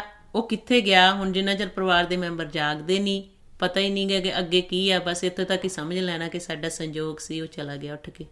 ਪਰ ਅੱਗੇ ਕਿੱਥੇ ਗਿਆ? ਗੁਰੂ ਸਾਹਿਬ ਉੱਥੋਂ ਦੀ ਗੱਲ ਕਰਦੇ ਆ। ਮਹਾਰਾਜ ਸਾਨੂੰ ਸਮਝਾਉਂਦੇ ਆ ਕਿ ਜਿਹੜਾ ਨਾਮ ਨਹੀਂ ਜਪਦਾ, ਇੱਥੇ ਮੰਦੇ ਕਰਮ ਕਰਦਾ ਰਹਿੰਦਾ, ਕਾਮ ਕ੍ਰੋਧ ਹੰਕਾਰ ਦਾ ਸਾਥ ਲੈਂਦਾ ਰਹਿੰਦਾ, ਬੁਰੇ ਵਿਕਾਰ ਚਿਤਵਦਾ ਰਹਿੰਦਾ, ਦੂਜਿਆਂ ਦਾ ਬੁਰਾ ਕਰਦਾ ਰਹਿੰਦਾ, ਨਿੰਦਿਆ ਦੁਬਦਾ ਦੇ ਵਿੱਚ ਪਿਆ ਰਹਿੰਦਾ, ਉਹਦਾ ਫਿਰ ਗੁਰੂ ਸਾਹਿਬ ਅੱਗੇ ਦੱਸਦੇ ਕਿ ਕੀ ਹਾਲ ਹੋਣਾ। ਮਹਾਰਾਜ ਕਹਿੰਦੇ ਆਗੇ ਬਿਮਲ ਨਦੀ ਅਗਨ ਬਿਖ ਚੇਲਾ, ਤਿੱਥੇ ਅਵਰ ਨ ਕੋਈ ਜੀਓ ਅਕੇਲਾ। ਕੱਲਾ ਜੀ ਹੋਣਾ, ਉਹੀ ਮਨ ਜਿਹੜਾ ਹੋਣਾ ਫੁਰਨਿਆਂ ਦੇ ਵਿੱਚ ਭੱਜਾ ਫਿਰਦਾ। ਫਿਰ ਕਹਿੰਦੇ ਪੜ ਪੜ ਅਗਨ ਸਾਗਰ ਦੇ ਲਹਿਰੀ, ਪੜ ਦੱਜੇ ਮਨਮੁਖ ਤਾਈ ਹੈ। ਕਹਿੰਦੇ ਕਿ ਫਿਰ ਉੱਥੇ ਮਨਮੁਖ ਇਹ ਮਨ ਨੂੰ ਫਿਰ ਕਿਹਾ ਗਿਆ ਹੈ, ਜਿਹਨੂੰ ਉੱਥੇ ਸਜ਼ਾ ਮਿਲਦੀ ਹੈ। ਫਿਰ ਗੁਰੂ ਸਾਹਿਬ ਨੇ ਅੱਗੇ ਦੱਸਿਆ ਆ ਕਿ ਜਿੱਥੋਂ ਦੀ ਫਿਰ ਇਹਨੂੰ ਲੰਘਾਇਆ ਜਾਂਦਾ, ਬਿਮਲ ਨਦੀ ਕਿਹਾ ਹੈ। ਤਾਂ ਹੀ ਆਪਾਂ ਵਿਖੜਾ ਰਸਤਾ ਪਾਰ ਕਰ ਰਹੇ ਹਾਂ, ਜਿਹੜਾ ਆਪਾਂ ਸਿਮਰਨ ਕਰਦੇ ਹਾਂ। ਜਿਹੜਾ ਸਾਡਾ ਸੰਤੁਲਨ ਵਿਗੜਿਆ ਹੋਇਆ, ਅਸੀਂ ਉਹ ਪਹਿਲਾਂ ਹੀ ਪਾਰ ਕਰਨ ਦੀ ਕੋਸ਼ਿਸ਼ ਕਰ ਰਹੇ ਹਾਂ ਸਿਮਰਨ ਕਰਕੇ, ਕਿ ਉਹ ਫਿਰ ਰਸਤਾ ਸਾਡਾ ਖੁੱਲ੍ਹ ਜੇ। ਫਿਰ ਮਹਾਰਾਜ ਕਹਿੰਦੇ ਆ ਕਿ ਜਿੱਥੇ ਸਾਇਰ ਲੰਘਣਾ, ਫਿਰ ਜਦੋਂ ਬਿਮਲ ਨਦੀ, ਜਦੋਂ ਸਾਰੇ ਤੱਤ ਇਕੱਠੇ ਹੋ ਜਾਂਦੇ, ਉਹਨੂੰ ਨਾ ਸਾਗਰ ਸਾਇਰ ਕਿਹਾ ਹੈ। ਉੱਥੇ ਅਗਨ ਪਾਉਣ ਪਾਣੀ ਜਿਹੜੇ ਆ ਤੱਤ ਆ ਸਾਡੇ, ਜਦੋਂ ਡਿੱਗਦੇ ਆ ਸਰੀਰ ਜਿਹੜੇ ਤੱਤ, ਉਹ ਸਾਰੇ ਜਦੋਂ ਇਕੱਠੇ ਹੋ ਜਾਂਦੇ, ਉੱਥੋਂ ਫਿਰ ਲੰਘਾਇਆ ਜਾਂਦਾ, ਜਿਹਦੇ 'ਚ ਅਗਨ ਵੀ ਆ ਪਾਣੀ ਵੀ ਆ। ਫਿਰ ਕਹਿੰਦੇ ਜਿੱਥੇ ਸਾਇਰ ਲੰਘਣਾ ਅਗਨ ਪਾਣੀ ਅਸਗਾ, ਕੰਧੀ ਦਿਸ ਨਾ ਆਵੇ ਤਾਂ ਹੀ ਪਵੇ ਕਹਾ, ਨਾਨਕ ਉੱਥੇ ਜਾਣੀਏ ਸ਼ਾਹ ਕੇਈ ਪਾਤਸ਼ਾਹ। ਗੁਰੂ ਸਾਹਿਬ ਕਹਿੰਦੇ ਜਿਹੜਾ ਇੱਥੇ ਸੰਸਾਰ ਵਿੱਚ ਆਪਣੇ ਪਾਤਸ਼ਾਹ ਸਮਝਦਾ ਆ, ਜਦੋਂ ਲੇਖਾ ਹੋਣਾ ਆ, ਹਿਸਾਬ ਕਿਤਾਬ ਹੋਣਾ ਆ, ਜਿਹੜਾ ਮਾੜੇ ਕਰਮ ਕਰ ਕਰਕੇ ਇੱਥੇ ਪਾਤਸ਼ਾਹ ਬਣਿਆ ਹੋਇਆ, ਮਹਾਰਾਜ ਕਹਿੰਦੇ ਦਰਗਾਹ ਦੇ ਵਿੱਚ ਪਤਾ ਲੱਗਣਾ ਕੌਣ ਸ਼ਾਹ ਆ ਤੇ ਕੌਣ ਪਾਤਸ਼ਾਹ ਆ। ਇਹ ਗੁਰੂ ਸਾਹਿਬ ਨੇ ਫਿਰ ਸਾਨੂੰ ਅੱਗੇ ਦੀ ਖੇਲ ਸਮਝਾਇਆ। ਤੇ ਮਹਾਰਾਜ ਕਹਿੰਦੇ ਜਦੋਂ ਫਿਰ ਮਨਮੁਖ ਤੋਂ ਅੱਗੇ ਲੇਖਾ ਮੰਗਿਆ ਜਾਂਦਾ ਆ, ਫਿਰ ਮਾਰ ਪੈਂਦੀ ਹੈ। ਗੁਰਮੁਖ ਕੀ ਕਰਦੇ ਆ? ਆਪਣਾ ਲੇਖਾ ਹਿਸਾਬ ਕਿਤਾਬ ਨਵੇੜਾ ਕਰਕੇ ਜਾਂਦੇ ਆ। ਗੁਰੂ ਸਾਹਿਬ ਫਰਮਾਉਂਦੇ ਗੁਰਬਾਣੀ 'ਚ, ਕਹਿੰਦੇ ਮਨਮੁਖ ਅੱਗੇ ਲੇਖਾ ਮੰਗੀਏ, ਬਹੁਤੀ ਹੋਵੇ ਮਾਰ, ਗੁਰਮੁਖ ਪਤ ਸਿਉ ਲੇਖਾ ਨਿਬੜੇ, ਬਖਸ਼ੇ ਸਿਫਤ ਭੰਡਾਰ। ਕਹਿੰਦੇ ਜਿਹੜਾ ਮਨਮੁਖ ਆ, ਜਦੋਂ ਉਹਦੇ ਤੋਂ ਅੱਗੇ ਲੇਖਾ ਮੰਗਿਆ ਜਾਂਦਾ ਆ, ਕਿਉਂਕਿ ਉਹ ਲੇਖਾ ਤੁਹਾਨੂੰ ਪਤਾ ਹੀ ਨਹੀਂ ਕਿ ਲੇਖਾ ਵੀ ਦੇਣਾ ਹੈ, ਉਹ ਸਾਰਾ ਦਿਨ ਕਰਮ ਨਾਲ ਬੱਝਾ ਹੋਇਆ, ਲੜਾਈ ਝਗੜਾ ਦੁਬਦਾ, ਬਸ ਆਹੀ ਗੱਲਾਂ। ਤੇ ਫਿਰ ਕਹਿੰਦੇ ਉੱਥੇ ਫਿਰ ਮਾਰ ਪੈਂਦੀ ਆ। ਫਿਰ ਜਿਹੜੇ ਗੁਰਮੁਖ ਆ, ਉਹ ਲੇਖਾ ਆਪਣਾ ਨਿਬੇੜ ਲੈਂਦੇ ਆ। ਕਿਵੇਂ ਲੇਖਾ ਨਿਬੇੜਦੇ? ਪ੍ਰਮਾਤਮਾ ਦੀ ਸਿਫਤ ਸਲਾਹ ਕਰਕੇ, ਸੱਚ ਦੀ ਉਸਤਤ ਕਰਕੇ, ਸਿਮਰਨ ਭਗਤੀ ਕਰਕੇ, ਨਾਮ ਵਿੱਚ ਸਮਾ ਕੇ, ਸੱਚ ਨਾਲ ਮਿਲਾਪ ਕਰਕੇ। ਇਹ ਆਪਾਂ ਨੂੰ ਫਿਰ ਗੁਰਬਾਣੀ 'ਚ ਦੱਸਿਆ ਤੇ ਮਹਾਰਾਜ ਕਹਿੰਦੇ ਆ, ਬਾਬਾ ਇਹੋ ਲੇਖਾ ਲਿਖ ਜਾਣ ਜਿੱਥੇ ਲੇਖਾ ਮੰਗੀਏ। ਕਹਿੰਦੇ ਉਹ ਲੇਖਾ ਅਸੀਂ ਲਿਖਣਾ ਆ ਜਿੱਥੇ ਸਾਡਾ ਲੇਖਾ ਮੰਗਿਆ ਜਾਣਾ ਆ। ਬਾਬਾ ਇਹੋ ਲੇਖਾ ਲਿਖ ਜਾਣ ਜਿੱਥੇ ਲੇਖਾ ਮੰਗੀਏ, ਤਿੱਥੇ ਹੋਏ ਸੱਚਾ ਨਿਸ਼ਾਨ। ਕਹਿੰਦੇ ਜੇ ਸਾਡੇ ਕੋਲ ਨਿਸ਼ਾਨ ਆ ਨਾ ਸੱਚਾ ਨਾਮ ਦਾ ਖੜ ਗਿਆ, ਤੇ ਉਹ ਫਿਰ ਉੱਥੇ ਸਾਡਾ ਕੋਈ ਹਿਸਾਬ ਕਿਤਾਬ ਨਹੀਂ ਹੋਣਾ। ਸਾਰੇ ਲੇਖੇ ਸਾਡੇ ਉੱਥੇ ਖਤਮ ਹੋ ਜਾਂਦੇ ਨੇ ਜਿਹਨੇ ਨਾਮ ਦੀ ਪ੍ਰਾਪਤੀ ਕਰ ਲਈ, ਨਾਮ 'ਚ ਜਿਹੜਾ ਸਮਾ ਗਿਆ, ਪਰਮਾਤਮਾ ਨੂੰ ਮਿਲਾਪ ਕਰ ਲਿਆ ਜਿਨ੍ਹਾਂ ਨੇ। ਅਤੇ ਜਿਹੋ ਜਿਹੇ ਅਸੀਂ ਇੱਥੇ ਕਰਮ ਕਰਦੇ ਹਾਂ, ਫਿਰ ਉਹੋ ਜਿਹਾ ਹੀ ਸਾਨੂੰ ਫਲ ਮਿਲਦਾ। ਜਿਹੜਾ ਵੀ ਅਸੀਂ ਹੁਣ ਕਰਮ ਕਰ ਰਹੇ ਨਾ, ਹੁਣ ਫਿਰ ਇੱਥੇ ਸਾਡੇ ਪ੍ਰੈਜ਼ੈਂਟ ਦੀ ਗੱਲ ਕੀਤੀ ਹੈ ਜਿਹਦੇ ਵਿੱਚ ਅਸੀਂ ਵਿਚਰ ਰਹੇ ਹਾਂ। ਕਾਮ ਕ੍ਰੋਧ ਲੋਭ ਹੰਕਾਰ ਦਾ ਸਾਥ ਲੈ ਕੇ ਜਿਹੜਾ ਅਸੀਂ ਕਰਮ ਕਰ ਰਹੇ ਹਾਂ ਕੋਈ ਵੀ, ਹੁਣ ਅਸੀਂ ਆਪਣੇ ਵੱਲ ਦੇਖਣਾ ਹੈ ਕਿ ਅਸੀਂ ਕਿਹੜਾ ਕਰਮ ਕਰਦੇ ਹਾਂ ਕਿ ਪ੍ਰਮਾਤਮਾ ਤੋਂ ਦੂਰ ਹੋ ਜਾਂਦੇ ਹਾਂ, ਕਿਹੜਾ ਅਸੀਂ ਕਰਮ ਕਰਦੇ ਹਾਂ ਕਿ ਪ੍ਰਮਾਤਮਾ ਦੇ ਲਾਗੇ ਹੋ ਜਾਂਦੇ ਹਾਂ। ਜਿਹਨੂੰ ਮਾਰੇ ਕਹਿੰਦੇ ਕਰਮੀ ਆਪੋ ਆਪਣੀ ਕਿ ਨੇੜੇ ਕਿ ਦੂਰ, ਕਿ ਕਿਹੜਾ ਕਰਮ ਕੀਤਾ ਅਸੀਂ ਹੁਣ ਸੰਸਾਰ ਵਿੱਚ ਕਿ ਅਸੀਂ ਮਾਲਕ ਦੇ ਲਾਗੇ ਹੋ ਗਏ। ਫਿਰ ਆਪਾਂ ਨੂੰ ਦੱਸ ਦਿੱਤਾ ਕਰਮ ਕਰਨ ਦਾ ਤਰੀਕਾ ਵੀ, ਕਿ ਜਦੋਂ ਲਿਵ ਦਾ ਰਸਤਾ ਅਖਤਿਆਰ ਕਰਦੇ ਹਾਂ, ਨਾਮ ਜਪਦੇ ਹਾਂ, ਨਾਮ ਨੂੰ ਸੁਣਦੇ ਹਾਂ, ਪ੍ਰਮਾਤਮਾ ਦੀ ਆਵਾਜ਼ ਨੂੰ, ਇਹ ਫਿਰ ਸਾਡਾ ਜਿਹੜਾ ਕਰਮ ਕੀਤਾ ਹੋਇਆ ਪ੍ਰਮਾਤਮਾ ਦੇ ਨੇੜੇ ਲੈ ਆਉਂਦਾ ਸਾਨੂੰ। ਜਿਹੜਾ ਵੀ ਅਸੀਂ ਸੰਸਾਰ 'ਚ ਕਰਮ ਕਰਦੇ ਹਾਂ, ਸੱਚੇ ਦਰਬਾਰ ਵਿੱਚ ਉਹਦੀ ਵਿਚਾਰ ਹੋਣੀ ਆ। ਮਹਾਰਾਜ ਕਹਿੰਦੇ ਕਰਮੀ ਕਰਮੀ ਹੋਏ ਵਿਚਾਰ, ਸੱਚਾ ਆਪ ਸੱਚਾ ਦਰਬਾਰ। ਫਿਰ ਮਹਾਰਾਜ ਕਹਿੰਦੇ ਉੱਥੇ ਖੋਟੇ ਖਰੇ ਪਰਖੇ ਜਾਣੇ। ਹੁਣ ਜੋ ਅਸੀਂ ਇਸ ਸੰਸਾਰ ਵਿੱਚ ਆ ਕੇ, ਇਸ ਜੀਵਨ ਵਿੱਚ ਆ ਕੇ ਇੱਥੇ ਕਰਮ ਕਰ ਰਹੇ ਹਾਂ, ਉਹਦੀ ਜਿਵੇਂ ਕਾਨੂੰਨ ਬਣਿਆ ਹੋਇਆ, ਸਜ਼ਾ ਮਿਲਦੀ ਆ, ਇੱਦਾਂ ਹੀ ਮਹਾਰਾਜ ਦਾ ਕਾਨੂੰਨ ਆ। ਸਾਰਾ ਖੇਲ ਉਹੀ ਦ੍ਰਿਸ਼ਟਮਾਨ 'ਚ ਵੀ ਅਸੀਂ ਖੇਲ ਰਹੇ ਹਾਂ, ਲੇਕਿਨ ਇੱਥੇ ਸਾਨੂੰ ਸਾਰਾ ਕੁਛ ਦਿਖਾਈ ਦੇ ਰਿਹਾ ਹੈ, ਤਾਂ ਅਸੀਂ ਇਹਨੂੰ ਮੰਨ ਲੈਂਦੇ ਹਾਂ। ਜਿਹੜਾ ਚੀਜ਼ ਸਾਨੂੰ ਦਿਖਾਈ ਨਹੀਂ ਦਿੰਦੀ ਉਹਨੂੰ ਅਸੀਂ ਨਕਾਰ ਦਿੰਦੇ ਹਾਂ। ਪਰ ਗੁਰੂ ਸਾਹਿਬ ਗੁਰਬਾਣੀ ਸਾਨੂੰ ਦੱਸਦੇ ਆ, ਅਦਿਸ਼ਟ ਅਗੋਚਰ, ਪ੍ਰਮਾਤਮਾ ਵੀ ਨਹੀਂ ਦਿਸਦਾ। ਕਹਿੰਦੇ ਸਾਰੇ ਬਿਆਨ ਕਰਦੇ ਕਿ ਪ੍ਰਮਾਤਮਾ ਦੇ ਬਾਰੇ ਉਹ ਦਿਸਦੇ ਨਹੀਂ, ਲੇਕਿਨ ਉਹ ਦਿਸਦੇ ਵੀ ਆ। ਹੁਣ ਮਨ ਜਿਹੜਾ ਸਾਡਾ ਆ, ਮਹਾਰਾਜ ਕਹਿੰਦੇ ਮਨ ਦਾ ਕੋਈ ਰੂਪ ਰੇਖ ਨਹੀਂ ਗਾ, ਰੂਪ ਨਾ ਰੇਖਿਆ ਕਾਈ, ਕਿ ਮਨ ਦਾ ਕੋਈ ਰੂਪ ਰੰਗ ਰੇਖ ਭੇਖ ਨਹੀਂ। ਮਹਾਰਾਜ ਕਹਿੰਦੇ ਇਸ ਮਨ ਕੋ ਰੂਪ ਨਾ ਰੇਖਿਆ ਕਾਈ, ਹੁਕਮੇ ਹੋਇਆ ਹੁਕਮ ਬੂਝ ਸਮਾਈ। ਹੁਣ ਇਹ ਜਿਹੜਾ ਮਨ ਆ, ਮਨ ਵੀ ਪਰਮਾਤਮਾ ਵਰਗਾ, ਜਿਵੇਂ ਪਰਮਾਤਮਾ ਦਾ ਕੋਈ ਰੂਪ ਰੰਗ ਰੇਖ ਭੇਖ ਨਹੀਂ, ਲੇਕਿਨ ਗੁਰੂ ਸਾਹਿਬ ਕਹਿੰਦੇ ਪਰਮਾਤਮਾ ਵੀ ਦਿਸਦੇ ਆ ਤੇ ਮਨ ਵੀ ਦਿਸਦਾ ਆ। ਹੁਣ ਜਿਹਦਾ ਰੂਪ ਰੰਗ ਰੇਖ ਭੇਖ ਨੇ ਉਹਨੂੰ ਦੇਖਣਾ ਕਿਵੇਂ? ਹੁਣ ਜਿਹਨੂੰ ਦਿਸਦਾ ਨਹੀਂ ਉਹ ਫਿਰ ਇਨਕਾਰ ਦਿੰਦਾ, ਨਹੀਂ ਇਹ ਤਾਂ ਬਸ ਕੁਦਰਤ ਦਾ ਖੇਲ ਆ, ਕੁਦਰਤ ਚੱਲ ਰਹੀ ਹੈ, ਸਾਰਿਆਂ 'ਚ ਕੁਦਰਤ ਦੇਖੋ। ਜਦੋਂ ਗੁਰਬਾਣੀ ਅਸੀਂ ਪੜ੍ਹਦੇ, ਗੁਰੂ ਸਾਹਿਬ ਕਹਿੰਦੇ ਆ ਸਾਰਿਆਂ 'ਚ ਹਰੀ ਵਸਦਾ, ਹਰੀ ਨੂੰ ਦੇਖੋ, ਹਰੀ ਤੁਹਾਡੇ ਅੰਦਰ ਵੀ ਆ, ਹਰੀ ਨੂੰ ਕਿਵੇਂ ਪ੍ਰਾਪਤ ਕਰਨਾ ਹੈ। ਫਿਰ ਗੁਰੂ ਸਾਹਿਬ ਕਹਿੰਦੇ ਜਿਹੜਾ ਮਨ ਆ ਤੁਹਾਡਾ, ਇਹ ਮਨ ਦਾ ਕੋਈ ਰੂਪ ਰੰਗ ਰੇਖ ਭੇਖ ਨਹੀਂ, ਫਿਰ ਦੇਖਣਾ ਕਿਵੇਂ ਆ? ਮਹਾਰਾਜ ਕਹਿੰਦੇ ਇਸ ਮਨ ਕੋ ਕੋਈ ਖੋਜੋ ਪਾਈ, ਕਹਿੰਦੇ ਇਹਦੀ ਖੋਜ ਕਰੋ ਫਿਰ ਦਿਸੇਗਾ। ਇਸ ਤਨ ਮੈਂ ਮਨ ਕੋ ਕੋਈ ਗੁਰਮੁਖ ਦੇਖੇ, ਕਿਉਂਕਿ ਗੁਰਮੁਖ ਕੋਈ ਇਸ ਤਨ ਦੇ ਵਿੱਚ ਮਨ ਨੂੰ ਦੇਖ ਲੈਂਦੇ। ਜਿਨ੍ਹਾਂ ਗੁਰਮੁਖਾਂ ਨੇ ਦੇਖਿਆ ਉਹਨਾਂ ਨੇ ਆਪਾਂ ਨੂੰ ਸਾਰਾ ਖੇਲ ਸਮਝਾਇਆ ਹੈ, ਤਾਂ ਹੀ ਆਪਾਂ ਗੁਰਬਾਣੀ ਦੀ ਵਿਚਾਰ ਕਰ ਸਕਦੇ ਹਾਂ ਕਿ ਸਾਡਾ ਮਨ ਦਾ ਸਰੂਪ ਹੈਗਾ, ਜਿਹਨੂੰ ਮਹਾਰਾਜ ਗੁਰਬਾਣੀ ਵਿੱਚ ਦੱਸਦੇ ਆ, ਨਿਸ ਦਾਮਨ ਜਿਉਂ ਚਮਕ ਚਦਾਇਨ ਦੇਖੀ। ਅੱਗੇ ਵੀ ਆਪਾਂ ਕਈ ਵਾਰੀ ਵਿਚਾਰ ਕੀਤੀ ਆ, ਕਈ ਵਾਰੀ ਫਿਰ ਦੁਬਾਰਾ ਵਿਚਾਰ ਕਰਦੇ ਹਾਂ ਕਿ ਸਾਡੇ ਮਨ ਵਿੱਚ ਵਸ ਜੇ। ਮਹਾਰਾਜ ਕਹਿੰਦੇ ਨਿਸ ਦਾਮਨ ਜਿਉਂ ਚਮਕ ਚਦਾਇਨ ਦੇਖੇ, ਐਨਸ ਜੋਤ ਨਿਰੰਤਰ ਭੇਖੇ, ਕਿ ਨਿਰੰਤਰ ਲਗਾਤਾਰ ਉਹੀ ਜੋਤ ਅਸੀਂ ਅੰਦਰ ਦੇਖਦੇ ਹਾਂ। ਜਿਵੇਂ ਚੰਦਰਮਾ ਦੀ ਰੋਸ਼ਨੀ ਹੁੰਦੀ ਆ, ਪ੍ਰਕਾਸ਼ ਹੁੰਦਾ, ਉਹ ਪ੍ਰਕਾਸ਼ ਆ ਮਨ ਦਾ ਸਰੂਪ ਦਾ ਬਿਆਨ ਕੀਤਾ, ਕਿ ਜਦੋਂ ਮਨ ਆਤਮਿਕ ਰੂਪ ਹੋ ਜਾਂਦਾ ਉਹ ਸਾਨੂੰ ਦਿਸਦਾ ਆ ਸਾਡਾ ਮਨ। ਇਹ ਪ੍ਰੈਕਟੀਕਲ ਹੁੰਦਾ ਜਿਵੇਂ ਜਿਵੇਂ ਅਸੀਂ ਸਿਮਰਨ ਅਭਿਆਸ ਕਰਦੇ ਹਾਂ। ਸਹਿਜ ਸੁਭਾਈ ਵਾਹਿਗੁਰੂ ਜੀ ਕਿਰਪਾ ਕਰ ਦਿੰਦੇ ਆ, ਬਖਸ਼ਿਸ਼ ਕਰ ਦਿੰਦੇ ਆ, ਸਾਨੂੰ ਆਪਣਾ ਆਪ ਦਿਸ ਪੈਂਦਾ। ਹੁਣ ਜਿਹਨੇ ਤਾਂ ਆਪਣੇ ਮਨ ਨੂੰ ਦੇਖ ਲਿਆ ਉਹਨੂੰ ਕੋਈ ਭਰਮ 'ਚ ਨਹੀਂ ਪਾ ਸਕਦਾ, ਜਿਨ੍ਹਾਂ ਨੇ ਅਜੇ ਸੁਣਿਆ ਹੀ ਆ ਉਹਨਾਂ ਨੂੰ ਕੋਈ ਨਾ ਕੋਈ ਭਰਮ 'ਚ ਪਾ ਸਕਦਾ, ਕਿਉਂਕਿ ਉਹ ਆਪਣਾ ਪ੍ਰੈਕਟੀਕਲ ਨਹੀਂ ਹੈਗਾ। ਜਿੰਨਾ ਚਿਰ ਪ੍ਰੈਕਟੀਕਲ ਨਹੀਂ ਕਰਦੇ, ਅਭਿਆਸ ਨਹੀਂ ਕਰਦੇ, ਉਹਨਾਂ ਚਿਰ ਸਾਨੂੰ ਸੋਝ ਹੀ ਨਹੀਂ ਆਉਂਦੀ। ਸੋ ਜੋ ਵੀ ਅਸੀਂ ਸੁਣਨੀ ਆ ਕਿਸੇ ਤੋਂ ਵੀ ਵਿਚਾਰ, ਕੋਈ ਵੀ ਆਪਾਂ ਵਿਚਾਰ ਸੁਣਨੀ ਆ, ਗੁੰਜਾਇਸ਼ ਰੱਖਣੀ ਆ ਅੰਦਰ, ਗੁਰਬਾਣੀ ਗੁਰੂ ਦੀ ਕਸਵੱਟੀ 'ਤੇ ਉਤਾਰਨਾ ਹੈ ਕਿ ਜੋ ਗੁਰੂ ਸਾਹਿਬ ਸਾਨੂੰ ਦੱਸ ਰਹੇ ਆ ਕਿ ਜਿਹਨੂੰ ਅਸੀਂ ਸੁਣ ਰਹੇ ਹਾਂ ਉਹ ਗੁਰਬਾਣੀ ਮੁਤਾਬਕ ਹੈ ਜਾਂ ਨਹੀਂ। ਉੱਥੇ ਫਿਰ ਸਵਾਲ ਤੁਸੀਂ ਕਰ ਸਕਦੇ ਹਾਂ। ਉੱਦਾਂ ਤਾਂ ਇਹ ਸਾਰੇ ਸਵਾਲ ਖਤਮ ਹੋ ਜਾਂਦੇ ਜਦੋਂ ਅਸੀਂ ਆਪ ਅਭਿਆਸ ਕਰਨ ਲੱਗ ਪੈਂਦੇ ਹਾਂ, ਸਿਮਰਨ ਕਰਨ ਲੱਗ ਪੈਂਦੇ ਹਾਂ, ਵਾਹਿਗੁਰੂ ਬਖਸ਼ਿਸ਼ ਕਰਦੇ ਆ, ਗੁਰਬਾਣੀ ਪੜ੍ਹਦੇ ਹਾਂ। ਜਿਵੇਂ ਹੁਣ ਸਹਿਜ ਪਾਠ ਕਈ ਕਰਦੇ ਆ, ਜਦੋਂ ਆ ਵਿਚਾਰ ਆਉਂਦੀ ਗੁਰਬਾਣੀ ਦੀ, ਫਿਰ ਸਾਨੂੰ ਸਪਸ਼ਟ ਸਮਝ ਲੱਗਦੀ ਕਿ ਗੁਰੂ ਸਾਹਿਬ ਸਾਨੂੰ ਕੀ ਸਮਝਾਉਂਦੇ ਆ। ਸੋ ਫਿਰ ਗੁਰੂ ਸਾਹਿਬ ਨੇ ਆਪਾਂ ਨੂੰ ਇਹ ਦੱਸਿਆ ਆ ਕਿ ਜਦੋਂ ਤੁਸੀਂ ਆਹ ਜਿਹੜੇ ਸਵਾਸ ਤੁਹਾਨੂੰ ਮਿਲੇ ਇੱਥੇ ਕਰਮ ਕਰਦੇ ਆ, ਕਿਤੇ ਵੀ ਸਵਾਸ ਖਰਚ ਕਰਦੇ ਉਸ ਦਾ ਸਾਡਾ ਹਿਸਾਬ ਕਿਤਾਬ ਹੋਣਾ। ਜਿਹਨੂੰ ਮਾਰੇ ਕਹਿੰਦੇ ਧਰਮ ਰਾਏ ਨੂੰ ਹੁਕਮ ਹੈ ਬੈ ਸੱਚਾ ਧਰਮ ਵਿਚਾਰ, ਕਿ ਧਰਮ ਰਾਏ ਨੂੰ ਹੁਕਮ ਕੀਤਾ ਕਿਹਨਾਂ ਨੇ? ਪਰਮਾਤਮਾ ਨੇ। ਧਰਮ ਰਾਏ ਨੂੰ ਹੁਕਮ ਹੈ ਬੈ ਸੱਚਾ ਧਰਮ ਵਿਚਾਰ, ਦੂਜੇ ਪਾਏ ਦੁਸ਼ਟ ਆਤਮਾ ਉਹ ਤੇਰੀ ਸਰਕਾਰ। ਹੁਣ ਜਿਹੜੇ ਜਾਮਿਆ ਧਰਮ ਰਾਏ ਦੇ ਮਤਹਿਤ ਆ, ਚਿੱਤਰਗੁਪਤ ਵੀ ਧਰਮ ਰਾਏ ਦੇ ਮਤਹਿਤ ਕੀਤੇ ਆ ਕਿ ਇਹ ਸਾਰਿਆਂ ਸਾਡੀ ਰਿਪੋਰਟ ਲਿਖੀ ਜਾਣੀ ਹੈ। ਜਿਵੇਂ ਹੁਣ ਆਪਾਂ ਸੰਸਾਰ 'ਚ ਵੀ ਵਿਚਰਦੇ ਹਾਂ, ਅਸੀਂ ਕਾਨੂੰਨ ਦੀ ਉਲੰਘਣਾ ਕਰਦੇ ਹਾਂ, ਕੋਈ ਵੀ ਸਾਨੂੰ ਕਾਨੂੰਨ ਦੇ ਦਾਇਰੇ ਵਿੱਚ ਹੀ ਰਹਿੰਦੇ ਹਾਂ ਤਾਂ ਠੀਕ ਰਹਿੰਦੇ ਹਾਂ, ਜੇ ਉਲੰਘਣਾ ਕਰ ਲੈਂਦੇ ਹਾਂ ਤਾਂ ਸਜ਼ਾ ਮਿਲਦੀ। ਇੱਦਾਂ ਹੀ ਪ੍ਰਮਾਤਮਾ ਦੇ ਹੁਕਮ ਤੋਂ ਅਸੀਂ ਅੱਕ ਵੀ ਹੋ ਜਾਂਦੇ ਹਾਂ। ਮਹਾਰਾਜ ਕਹਿੰਦੇ ਹੁਕਮ ਦੁਆਰਾ ਇਹ ਸਾਰਾ ਖੇਲ ਮਹਾਰਾਜ ਨੇ ਸ਼ੁਰੂ ਕੀਤਾ। ਹੁਕਮ ਕਹਿੰਦੇ ਨਾਮ ਨੂੰ, ਇੱਕੋ ਨਾਮ ਹੁਕਮ ਹੈ ਨਾਨਕ ਸਤਿਗੁਰ ਦੀਆ ਬੁਝਾਏ ਜੀਓ। ਸਤਿਗੁਰੂ ਦੀ ਬਾਣੀ ਦੁਆਰਾ ਇਹ ਸਾਨੂੰ ਬੁਝਾਇਆ ਜਾਂਦਾ, ਇਹ ਖੇਲ ਸਮਝਾਇਆ ਜਾਂਦਾ ਕਿ ਇੱਕ ਨਾਮ ਸਾਡੇ ਵਾਸਤੇ ਸਾਰਿਆਂ ਵਾਸਤੇ ਹੁਕਮ ਆ। ਤੇ ਮਹਾਰਾਜ ਕਹਿੰਦੇ ਹੁਕਮੇ ਹੋਇਆ, ਇੱਕ ਹੁਕਮ ਆ ਜਿਹੜਾ ਪ੍ਰਮਾਤਮਾ ਨੇ ਹੁਕਮ ਕੀਤਾ ਭੇਜਿਆ ਭਾਣਾ।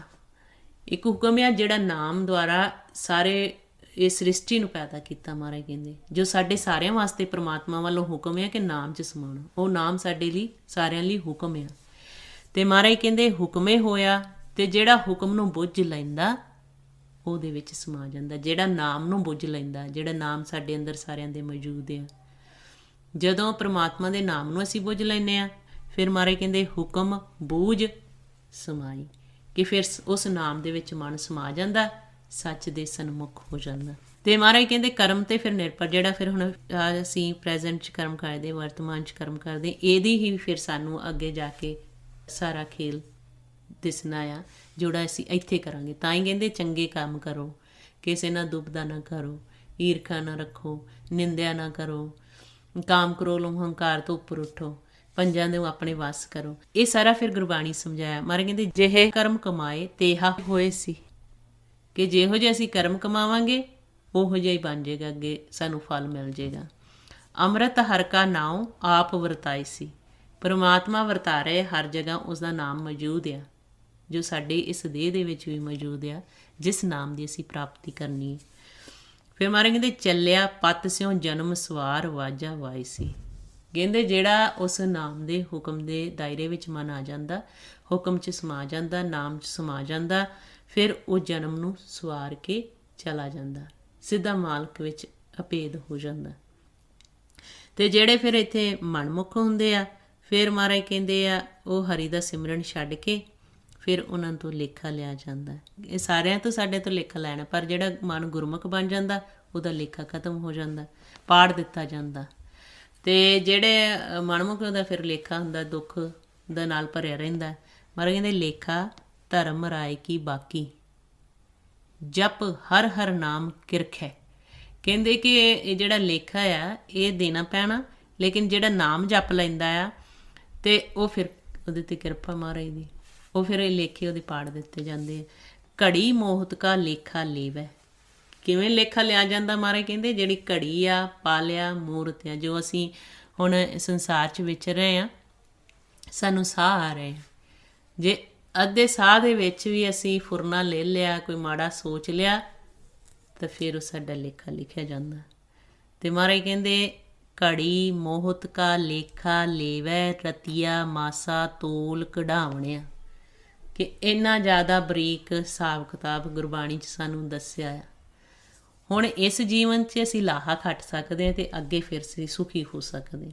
ਜੇ ਇਸ ਜੀਵਨ 'ਚ ਲਾਹਾ ਨਹੀਂ ਖੱਟਦੇ, ਫਿਰ ਅੱਗੇ ਦੁੱਖ ਮਿਲਦਾ, ਮਾਰ ਮਿਲਦੀ, ਮਾਰ ਪੈਂਦੀ। ਤੇ ਮਹਾਰਾਜ ਕਹਿੰਦੇ ਜੇ ਸੁੱਤੇ ਨਹੀਂ ਜਾਗਦੇ ਤੇ ਫਿਰ ਜੰਮ ਜਗਾਉਂਦੇ ਆ। ਜਾਗਣ ਦਾ ਤਰੀਕਾ ਮਹਾਰਾਜ ਨੇ ਦੱਸਿਆ, ਇੱਕ ਗੁਰੂ ਦੀ ਮੱਤ ਦੁਆਰਾ ਲੈ ਕੇ ਮਨ ਨੂੰ ਮਾਰ ਕੇ ਵਿਚਾਰਾਂ ਤੋਂ ਰਹਿਤ ਕਰਕੇ ਅੰਤਰਗਤ ਜਾਗਣਾ, ਜਿਹਨੂੰ ਮਹਾਰਾਜ ਕਹਿੰਦੇ ਧੁਨ ਉਪਜੇ ਸ਼ਬਦ ਜਗਾਇਆ। ਦੂਜਾ ਆ ਜੰਮ ਜਗਾਉਂਦੇ ਆ। ਮਹਾਰਾਜ ਕਹਿੰਦੇ ਜੰਮ ਕੋ ਡੰਡ ਪਰਿਓ ਸਿਰ ਉੱਪਰ ਤਬ ਸੋਵਤ ਤੈ ਜਾਗਿਓ। ਹੁਣ ਜਾਗਣਾ, ਮਹਾਰਾਜ ਕਹਿੰਦੇ ਤੁਸੀਂ ਆਪ ਜਾਗ ਜਾਓ, ਨਹੀਂ ਤਾਂ ਫਿਰ ਤੁਹਾਨੂੰ ਜੰਮ ਜਗਾਓਗੇ। ਇਹ ਗੁਰਬਾਣੀ 'ਚ ਆਪਾਂ ਨੂੰ ਸਪਸ਼ਟ ਦੱਸਿਆ ਹੋਇਆ। ਤੇ ਮਹਾਰਾਜ ਨੇ ਆਪਾਂ ਨੂੰ ਦੱਸਿਆ ਆ ਕਿ ਹੁਣ ਅਸੀਂ ਜਿਹੜਾ ਸਿਮਰਨ ਅਭਿਆਸ ਕਰਦੇ ਹਾਂ, ਮਨ ਜਦੋਂ ਸਾਡਾ ਵਿਚਾਰਾਂ ਤੋਂ ਰਹਿਤ ਹੋ ਜਾਂਦਾ, ਜਦੋਂ ਮਾਲਕ ਦੀ ਅਸੀਂ ਆਵਾਜ਼ ਸੁਣਦੇ ਹਾਂ, ਸਾਡਾ ਮਨ ਜਾਗ ਪੈਂਦਾ। ਦੂਜੇ ਪਾਸੇ ਮਹਾਰਾਜ ਕਹਿੰਦੇ ਜਿਹੜਾ ਮਨਮੁਖ ਮਨ ਬਣਿਆ ਰਹਿੰਦਾ, ਇੱਥੇ ਨਹੀਂ ਜਾਗਦਾ, ਆਪਦਾ ਭੇਦ ਨਹੀਂ ਲੈਂਦਾ, ਸਿਰਫ ਕਰਮ ਦੇ ਨਾਲ ਬੱਝਾ ਹੋਇਆ ਹੀ ਸੰਸਾਰ 'ਚ ਵਿਚਰਦਾ ਆ ਪੰਜਾਂ ਦਾ ਸਾਥ ਲੈ ਕੇ, ਫਿਰ ਜੋ ਜਮਾਂ ਦਾ ਡੰਡਾ ਵੱਜਦਾ ਹੈ ਉਦੋਂ ਫਿਰ ਜਾਗਦਾ ਮਨ। ਜਮ ਕੋ ਡੰਡ ਪਰਿਓ ਸਿਰ ਉੱਪਰ, ਸਪਸ਼ਟ ਗੁਰਬਾਣੀ 'ਚ ਲਿਖਿਆ ਹੋਇਆ। ਤਬ ਸੋਵਤ ਤੈ ਜਾਗਿਓ, ਕਹਿੰਦੇ ਸੁੱਤਾ ਹੋਇਆ ਫਿਰ ਇੱਕੋ ਦਮ ਜਾਗਦਾ ਹੈ। ਜਿਵੇਂ ਆਪਾਂ ਕੋਈ ਸੁੱਤੇ ਨੂੰ ਹਿਲਾਈਏ ਨਾ, ਅਤੇ ਗਹਿਰੀ ਨੀਂਦ 'ਚ ਗਿਆ ਹੋਵੇ ਤਾਂ ਇੱਦਾਂ ਝਟਕੇ ਦੇ ਨਾਲ ਉੱਠਦੇ ਹਾਂ ਕਿ ਹਾਂਜੀ ਕੀ ਹੋ ਗਿਆ। ਇੱਦਾਂ ਹੀ ਜਿਹੜਾ ਮਨ ਸੁੱਤਾ ਹੋਇਆ ਆ, ਜਦੋਂ ਫਿਰ ਜਾਮ ਪਕੜਦੇ, ਸਵਾਸਾਂ ਦਾ ਭੰਡਾਰਾ ਖਤਮ ਹੋ ਜਾਂਦਾ, ਫਿਰ ਜਾਗਦਾ ਕਿ ਫਿਰ ਕਹਿੰਦੇ ਕਾਹਾਂ ਹੋਤ ਅਬ ਕਹਿ ਪਛਤਾਏ ਛੂਟਤ ਨਾਹਿਨ ਭਾਗਿਓ। ਫਿਰ ਕਹਿੰਦੇ ਮੈਂ ਕਿੱਥੇ ਆ। ਫਿਰ ਪਛਤਾਵਾ ਹੁੰਦਾ ਆ ਕਿ ਸਾਰਾ ਖੇਲ ਜਿਹੜਾ ਸੀ ਉਹ ਤਾਂ ਸੁਪਨਾ ਹੋ ਗਿਆ। ਜਿਵੇਂ ਰਾਤ ਦਾ ਸਾਡਾ ਸੁਪਨਾ ਹੁੰਦਾ ਆ ਵੀ ਅਸੀਂ ਸੁਪਨੇ 'ਚ ਹੀ ਸਾਰੇ ਖੇਲ ਰਹੇ ਹਾਂ। ਸੁਪਨੇ 'ਚ ਜਦੋਂ ਅਸੀਂ ਜਾਗ ਪੈਂਦੇ ਹਾਂ, ਜਦੋਂ ਇੱਧਰ ਆ ਜਾਂਦੇ ਰਾਤ ਨੂੰ ਸੁਪਨਾ ਦੇਖਦੇ ਹਾਂ, ਫਿਰ ਅਸੀਂ ਸ਼ੁਕਰ ਕਰਦੇ ਕਿ ਉਹ ਸੁਪਨਾ ਹੀ ਸੀ। ਸੁਪਨੇ 'ਚ ਬਹੁਤ ਭਿਆਨਕ ਚੀਜ਼ਾਂ ਹੁੰਦੀਆਂ। ਉਹ ਫਿਰ ਜਦੋਂ ਕਈ ਵਾਰੀ ਉੱਠਦੇ ਹਾਂ ਅਤੇ ਉਹ ਇੱਦਾਂ ਲੱਗਦਾ ਹੈ ਕਿ ਬੜਾ ਸ਼ਾਂਤੀ ਆ ਗਈ, ਕਿ ਉਹ ਸ਼ੁਕਰ ਹੈ ਸੁਪਨਾ ਹੀ ਸੀ। ਇਵੇਂ ਹੀ ਜਿਵੇਂ ਹੁਣ ਆਪਾਂ ਸੰਸਾਰ ਵੀ ਇੱਕ ਸੁਪਨਾ, ਮਾਰੇ ਕਹਿੰਦੇ ਜੈਸਾ ਸੁਪਨਾ ਰੈਣ ਕਾ ਤੈਸੋ ਇਹ ਸੰਸਾਰ। ਕਹਿੰਦੇ ਜਿਵੇਂ ਰਾਤ ਦਾ ਸੁਪਨਾ ਤੇ ਉਹ ਬਿੰਸ ਜਾਂਦਾ ਹੈ, ਖਤਮ ਹੋ ਜਾਂਦਾ, ਇਵੇਂ ਹੀ ਸੰਸਾਰ ਇੱਕ ਸੁਪਨਾ। ਦ੍ਰਿਸ਼ਟਮਾਨ ਬਿੰਸੀਏ ਕਿਆ ਲੱਗੇ ਗੁਆਰ। ਕਹਿੰਦੇ ਫਿਰ ਵੀ ਦ੍ਰਿਸ਼ਟਮਾਨ ਸਾਰਾ ਬਿੰਸ ਜਾਣਾ ਹੈ, ਜਿਹਦੇ ਨਾਲ ਅਸੀਂ ਚਿੰਬੜੇ ਹੋਏ ਹਾਂ। ਤਾਂ ਮਹਾਰਾਜ ਸਾਨੂੰ ਗੁਰਬਾਣੀ ਵਿੱਚ ਇੱਥੋਂ ਦਾ ਵੀ, ਸਾਡੇ ਪਿੱਛੇ ਦਾ ਵੀ, ਫਿਰ ਅੱਗੇ ਦਾ ਵੀ ਭੇਦ ਦਿੰਦੇ ਆ। ਸੋ ਜੋ ਗੁਰਬਾਣੀ 'ਚ ਸਾਨੂੰ ਭੇਦ ਦਿੱਤਾ, ਇਹ ਗਿਆਨ ਲੈਣਾ ਬਹੁਤ ਔਖਾ ਆ, ਇਹ ਸੂਖਮ ਗਿਆਨ ਆ। ਅਸੀਂ ਦ੍ਰਿਸ਼ਟਮਾਨ ਦੇ ਆਦੀ ਹੋਏ ਹਾਂ। ਜਿਹੜਾ ਮਨ ਦ੍ਰਿਸ਼ਟਮਾਨ ਦਾ ਆਦੀ ਹੋਇਆ ਆ, ਉਹਨੂੰ ਦ੍ਰਿਸ਼ਟਮਾਨ ਹੀ ਗੱਲਾਂ ਚੰਗੀਆਂ ਲੱਗਦੀਆਂ, ਦ੍ਰਿਸ਼ਟਮਾਨ ਹੀ ਜੋ ਦਿਸ ਰਿਹਾ ਹੈ ਉਹਦੇ ਵਿੱਚ ਹੀ ਖੁਸ਼ ਆ। ਅਤੇ ਮਹਾਰਾਜ ਨੇ ਇਹ ਨਹੀਂ ਕਿਹਾ ਕਿ ਦ੍ਰਿਸ਼ਟਮਾਨ ਨਾਲ ਨਫ਼ਰਤ ਕਰਨੀ। ਦ੍ਰਿਸ਼ਟਮਾਨ 'ਚ ਸਾਨੂੰ ਭੇਜਿਆ ਮਹਾਰਾਜ ਕਹਿੰਦੇ, ਪਰ ਪਿਆਰ ਦੇ ਵਿੱਚ ਰਹਿ ਕੇ ਇਹਦੇ 'ਚ ਵਿਚਰਨਾ ਅਸੀਂ। ਹੁਣ ਜਦੋਂ ਵੀ ਆਪਾਂ ਗੁਰੂ ਦੀ ਮੱਤ ਲੈਂਦੇ ਹਾਂ, ਅਤੇ ਮਹਾਰਾਜ ਕਹਿੰਦੇ ਜੇ ਤੁਸੀਂ ਆਪਣੇ ਆਪ ਨੂੰ ਮਹਿਮਾਨ ਸਮਝੋਗੇ, ਫਿਰ ਨਹੀਂ ਕਿਸੇ ਨਾਲ ਨਫ਼ਰਤ ਉਪਦਾਉਂਦੀ, ਫਿਰ ਮਨ ਖੁਸ਼ ਰਹਿੰਦਾ ਸਾਡੇ। ਇਹ ਨਹੀਂ ਕਿ ਮੌਤ ਨੂੰ ਯਾਦ ਕਰਕੇ ਡਿਪਰੈਸ਼ਨ 'ਚ ਚਲੇ ਜਾਣਾ ਕਿ ਹੁਣ ਤਾਂ ਮੌਤ ਆ ਜਾਣੀ ਹੈ ਜੀ, ਉਹ ਤਾਂ ਸਾਰਿਆਂ ਨੇ ਚਲੇ ਜਾਣਾ ਜੀ। ਗੁਰੂ ਸਾਹਿਬ ਸਾਨੂੰ ਸੋਝੀ ਦਿੰਦੇ ਆ ਕਿ ਅਸੀਂ ਆਪਣੇ ਮਨ ਨੂੰ ਜਗਾ ਲੈਣਾ ਸਵਾਸਾਂ ਦੇ ਹੁੰਦਿਆਂ ਹੋਇਆਂ। ਅਤੇ ਮਹਾਰਾਜ ਨੇ ਆਪਾਂ ਨੂੰ ਇਸੇ ਫਿਰ ਸਾਰੀ ਖੇਲ ਸਮਝਾਈਏ ਤਾਂ ਜੋ ਅਸੀਂ ਇਸ ਖੇਲ ਨੂੰ ਸਮਝ ਕੇ ਸਾਨੂੰ ਭੇਦ ਲੱਗ ਜੇ। ਫਿਰ ਜਦੋਂ ਕਿਸੇ ਕੋਈ ਵਿਚਾਰ ਵੀ ਕਰਦਾ ਜਾਂ ਕਿਸੇ ਨੂੰ ਅਸੀਂ ਸੁਣਦੇ ਵੀ ਹਾਂ, ਕੋਈ ਮੰਨਦਾ ਨਹੀਂ ਕਿ ਕੋਈ ਧਰਮ ਰਾਏ ਵੀ ਆ, ਚਿੱਤਰਗੁਪਤ, ਪਰ ਜਦੋਂ ਸਾਡਾ ਮਨ ਮੰਨ ਜੇ ਕਿ ਹਾਂ ਆਹ ਖੇਲ ਆ, ਇਸ ਖੇਲ ਨੂੰ ਅਸੀਂ ਸਮਝਣਾ ਹੈ। ਅਤੇ ਮਹਾਰਾਜ ਕਹਿੰਦੇ ਗੁਰ ਪ੍ਰਸਾਦੀ ਜਾਣੇ ਮਹਿਮਾਨ, ਤਾਂ ਕਿਛ ਦਰਗੇ ਭਾਵੈ ਮਾਨ। ਜੇ ਵਾਹਿਗੁਰੂ ਦੀ ਕਿਰਪਾ ਦੁਆਰਾ ਅਸੀਂ ਆਪਣੇ ਆਪ ਨੂੰ ਮਹਿਮਾਨ ਸਮਝ ਲਈਏ ਸੰਸਾਰ 'ਚ, ਕਿਸੇ ਮਹਿਮਾਨ ਆਏ ਆ, ਫਿਰ ਕਿਸੇ ਨਾਲ ਨਫ਼ਰਤ ਉਪਦਾ ਨਹੀਂ ਆਉਂਦੀ। ਜੇ ਸਾਹਮਣੇ ਕੋਈ ਸਾਡੇ ਕਰਦਾ ਵੀ, ਫਿਰ ਵੀ ਅਸੀਂ ਆਪਣੇ ਮਨ ਨੂੰ ਇਹ ਸਮਝਾ ਲੈਂਦੇ ਕਿ ਸਾਡਾ ਮਨ ਕੰਟਰੋਲ 'ਚ ਆ ਜਾਂਦਾ। ਇਹੀ ਮਨ ਨੂੰ ਜਿੱਤਣਾ ਆ ਅਸੀਂ। ਜੋ ਮਹਾਰਾਜ ਕਹਿੰਦੇ ਮਨ ਜੀਤ ਤੇ ਜਗ ਜੀਤ, ਮਨ ਨੂੰ ਜਿੱਤ ਲਿਆ ਫਿਰ ਜਗ ਨੂੰ ਜਿੱਤ ਲਿਆ। ਅਤੇ ਜੇ ਅਸੀਂ ਇੱਦਾਂ ਨਾ ਖੇਲ ਨੂੰ ਸਮਝਦੇ, ਤਾਂ ਫਿਰ ਮਹਾਰਾਜ ਕਹਿੰਦੇ ਜੀਵਨ ਸਾਡਾ ਮਨਮੁੱਖਾਂ ਵਾਲਾ ਹੋ ਕੇ ਫਿਰ ਇੱਥੇ ਵੀ ਦੁਖੀ, ਫਿਰ ਅੱਗੇ ਵੀ ਦੁੱਖ। ਇਸ ਕਰਕੇ ਗੁਰੂ ਸਾਹਿਬ ਨੇ ਆਪਾਂ ਨੂੰ ਸੁੱਖ ਲੈਣ ਦਾ ਤਰੀਕਾ ਅਤੇ ਇਸ ਜੀਵਨ ਦੀ ਕਹਾਣੀ, ਇੱਥੇ ਜੀਵਨ 'ਚ ਵਿਚਰਦਿਆਂ ਹੋਇਆਂ ਅਸੀਂ ਚੰਗੇ ਕਰਮ ਕਰਨੇ, ਇਸ ਜੀਵਨ ਨੂੰ ਅਸੀਂ ਸਵਾਰਨਾ ਆ, ਤਾਂ ਭਲਾ ਹੋਊਗਾ। ਜੇ ਹੁਣ ਜਿੱਥੇ ਵੀ ਜਾਵਾਂਗੇ ਅਸੀਂ ਇਹ ਖੇਲ ਸਮਝਾਵਾਂਗੇ ਗੁਰਬਾਣੀ ਦੁਆਰਾ ਗੁਰਮੁਖਾਂ ਨੂੰ, ਕਿਉਂਕਿ ਸਤਿਗੁਰੂ ਦੀ ਬਾਣੀ ਵਿੱਚ ਸਾਨੂੰ ਸਾਰਾ ਹੀ ਖੇਲ ਗਿਆਨ ਦਿੱਤਾ ਗਿਆ ਹੈ। ਕਿਉਂਕਿ ਇਹਦੇ ਵਿੱਚ ਆਪਾਂ ਨੂੰ ਇਹ ਸਮਝਾਇਆ ਗਿਆ ਕਿ ਆਪ ਵੀ ਕਰੋ ਅਤੇ ਦੂਜਿਆਂ ਨੂੰ ਵੀ ਦੱਸੋ। ਤਾਂ ਮਹਾਰਾਜ ਕਹਿੰਦੇ ਜਿੱਥੇ ਜਾਏ ਬਈਏ ਭਲਾ ਕਹੀਏ, ਝੋਲ ਅੰਮ੍ਰਿਤ ਪੀਜੈ। ਕਹਿੰਦੇ ਜਿੱਥੇ ਵੀ ਤੁਸੀਂ ਜਾਓਗੇ ਨਾ, ਅਗਲੇ ਦਾ ਭਲਾ ਕਰੋਗੇ, ਕਿਆ ਰਸਤਾ ਆ, ਕਰਮ ਵੀ ਕਰੋ। ਇਹ ਨਹੀਂ ਕਿ ਕਿਸੇ ਨੂੰ ਕਰਮ ਛਡਾਇਆ ਜਾਂਦਾ ਵੀ ਹੁਣ ਵਿਹਲੇ ਹੋ ਜਾਓ ਕਿ ਵਾਹਿਗੁਰੂ ਵਾਹਿਗੁਰੂ ਕਰਨਾ। ਕਈ ਇਹ ਕਹਿ ਦਿੰਦੇ ਆ ਕਿ ਬਸ ਇਹ ਤਾਂ ਕਰਮ ਛਡਾ ਦਿੰਦੇ ਆ, ਸਾਰਿਆਂ ਨੂੰ ਵਿਹਲੇ ਕਰਤਾ ਕਿ ਵਾਹਿਗੁਰੂ ਵਾਹਿਗੁਰੂ ਕਰੀ ਜਾਓ, ਬਸ ਆਹੀ ਮਿਲਣਾ ਹੀ ਹੈ ਪਰਮਾਤਮਾ ਨੂੰ। ਕਰਮ ਕਰਨਾ ਵੀ ਬਹੁਤ ਜ਼ਰੂਰੀ ਆ, ਗੁਰਬਾਣੀ 'ਚ ਵੀ ਸਮਝਾਇਆ, ਪਰ ਕਰਮ ਕਰਨ ਦੀ ਵਿਧੀ ਸਿਖਾਈ ਸਾਨੂੰ। ਜੋ ਸਾਨੂੰ ਇਹ ਪਿਤਾ ਜੀ ਨੇ ਖੇਲ ਸਮਝਾਇਆ, ਕਹਿੰਦੇ ਕਰਮ ਦੇ ਵਿੱਚ ਪਰਿਵਾਰਾਂ 'ਚ ਰਹਿੰਦਿਆਂ ਹੋਇਆਂ, ਗ੍ਰਸਤੀ ਜੀਵਨ ਦੇ ਵਿੱਚ ਰਹਿੰਦਿਆਂ ਹੋਇਆਂ, ਸੰਸਾਰ 'ਚ ਰਹਿੰਦਿਆਂ ਹੋਇਆਂ ਕਿਵੇਂ ਤੁਸੀਂ ਉੱਪਰ ਉੱਠਣਾ। ਖੇਲ ਤਾਂ ਹੀ ਹੈ ਨਾ, ਜੇ ਸਾਨੂੰ ਇੱਦਾਂ ਸਮਝ ਲੱਗ ਗਈ ਅਤੇ ਉੱਪਰ ਉੱਠਾਂਗੇ। ਹੁਣ ਕਈ ਹੁਣ ਜਿਹੜੇ ਫੁਰਨੇ ਵਿਚਾਰ ਆਉਂਦੇ, ਅਸੀਂ ਕੋਸ਼ਿਸ਼ ਕਰ ਰਹੇ ਉੱਪਰ ਉੱਠਣ ਦੀ, ਫਿਰ ਫੁਰਨੇ ਸਾਨੂੰ ਆ ਜਾਂਦੇ। ਉਹ ਫੁਰਨਿਆਂ ਨੂੰ ਕਿਵੇਂ ਰੋਕਣਾ, ਵਿਚਾਰਾਂ ਨੂੰ ਕਿਵੇਂ ਰੋਕਣਾ। ਫਿਰ ਮਹਾਰਾਜ ਨੇ ਆਪਾਂ ਨੂੰ ਦੱਸਿਆ ਕਿ ਜਦੋਂ ਪਰਮਾਤਮਾ ਦਾ ਸਿਮਰਨ ਕਰੋਗੇ, ਕਿੰਨੀਆਂ ਅਵਸਥਾਵਾਂ ਗੁਰੂ ਸਾਹਿਬ ਨੇ ਗੁਰਬਾਣੀ 'ਚ ਦੱਸੀਆਂ। ਪ੍ਰਭ ਕੈ ਸਿਮਰਨ ਅਨਹਦ ਚਨਕਾਰ, ਪ੍ਰਭ ਸਿਮਰਤ ਕਿਛ ਬਿਘਨ ਨਾ ਲਾਗੇ, ਕਿਸੇ ਕੰਮ 'ਚ ਰੁਕਾਵਟ ਨਹੀਂ ਪੈਂਦੀ। ਉਹ ਫਿਰ ਹਰੇਕ ਚੀਜ਼ ਸਾਨੂੰ ਗੁਰਬਾਣੀ 'ਚ ਸਮਝਾਈ। ਇਹ ਅਸੀਂ ਅੰਦਰ ਮਨ 'ਚ ਵਸਾਉਣਾ ਹੈ। ਸਿਰਫ ਅਸੀਂ ਪੜ੍ਹਨਾ ਹੀ ਨਹੀਂ ਕਿ ਪੜ੍ਹੀ ਗਏ ਹਾਂ ਪ੍ਰਮਾਤਮਾ ਦੇ ਸਿਮਰਨ ਨਾਲ ਇੱਦਾਂ ਹੁੰਦਾ, ਇੱਦਾਂ ਹੋਣਾ, ਕਰਨਾ ਵੀ ਆ ਜੋ ਗੁਰਬਾਣੀ ਸਮਝਾਇਆ।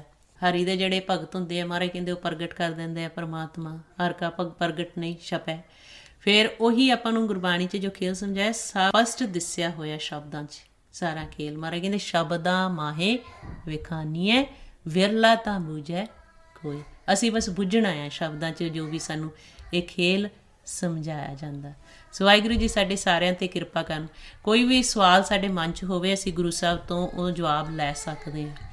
ਇਸ ਸੰਸਾਰ 'ਚ ਵਿਚਰਦਿਆਂ ਹੋਇਆਂ, ਪਰਿਵਾਰਕ ਜੀਵਨ ਵਿੱਚ ਵਿਚਰਦਿਆਂ ਹੋਇਆਂ, ਆਰਥਿਕ ਤੌਰ 'ਤੇ ਤੰਗੀ ਜਾਂ ਸਾਡਾ ਮਨ ਰੋਗੀ ਹੋ ਜਾਂਦਾ, ਕਿਵੇਂ ਰੋਗ ਨੂੰ ਦੂਰ ਕਰਨਾ, ਹਰੇਕ ਸਵਾਲ ਦਾ ਜਵਾਬ ਵਾਹਿਗੁਰੂ ਸਾਨੂੰ ਬਖਸ਼ਿਸ਼ ਕਰਦੇ ਆ।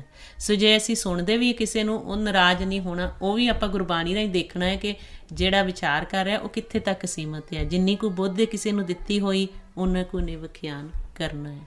ਸੋ ਵਾਹਿਗੁਰੂ ਜੀ ਸਾਡੇ ਸਾਰਿਆਂ 'ਤੇ ਕਿਰਪਾ ਕਰਨ, ਸਾਨੂੰ ਸਾਰਿਆਂ ਨੂੰ ਆਪਣਾ ਨਾਮ ਬਖਸ਼ਣ।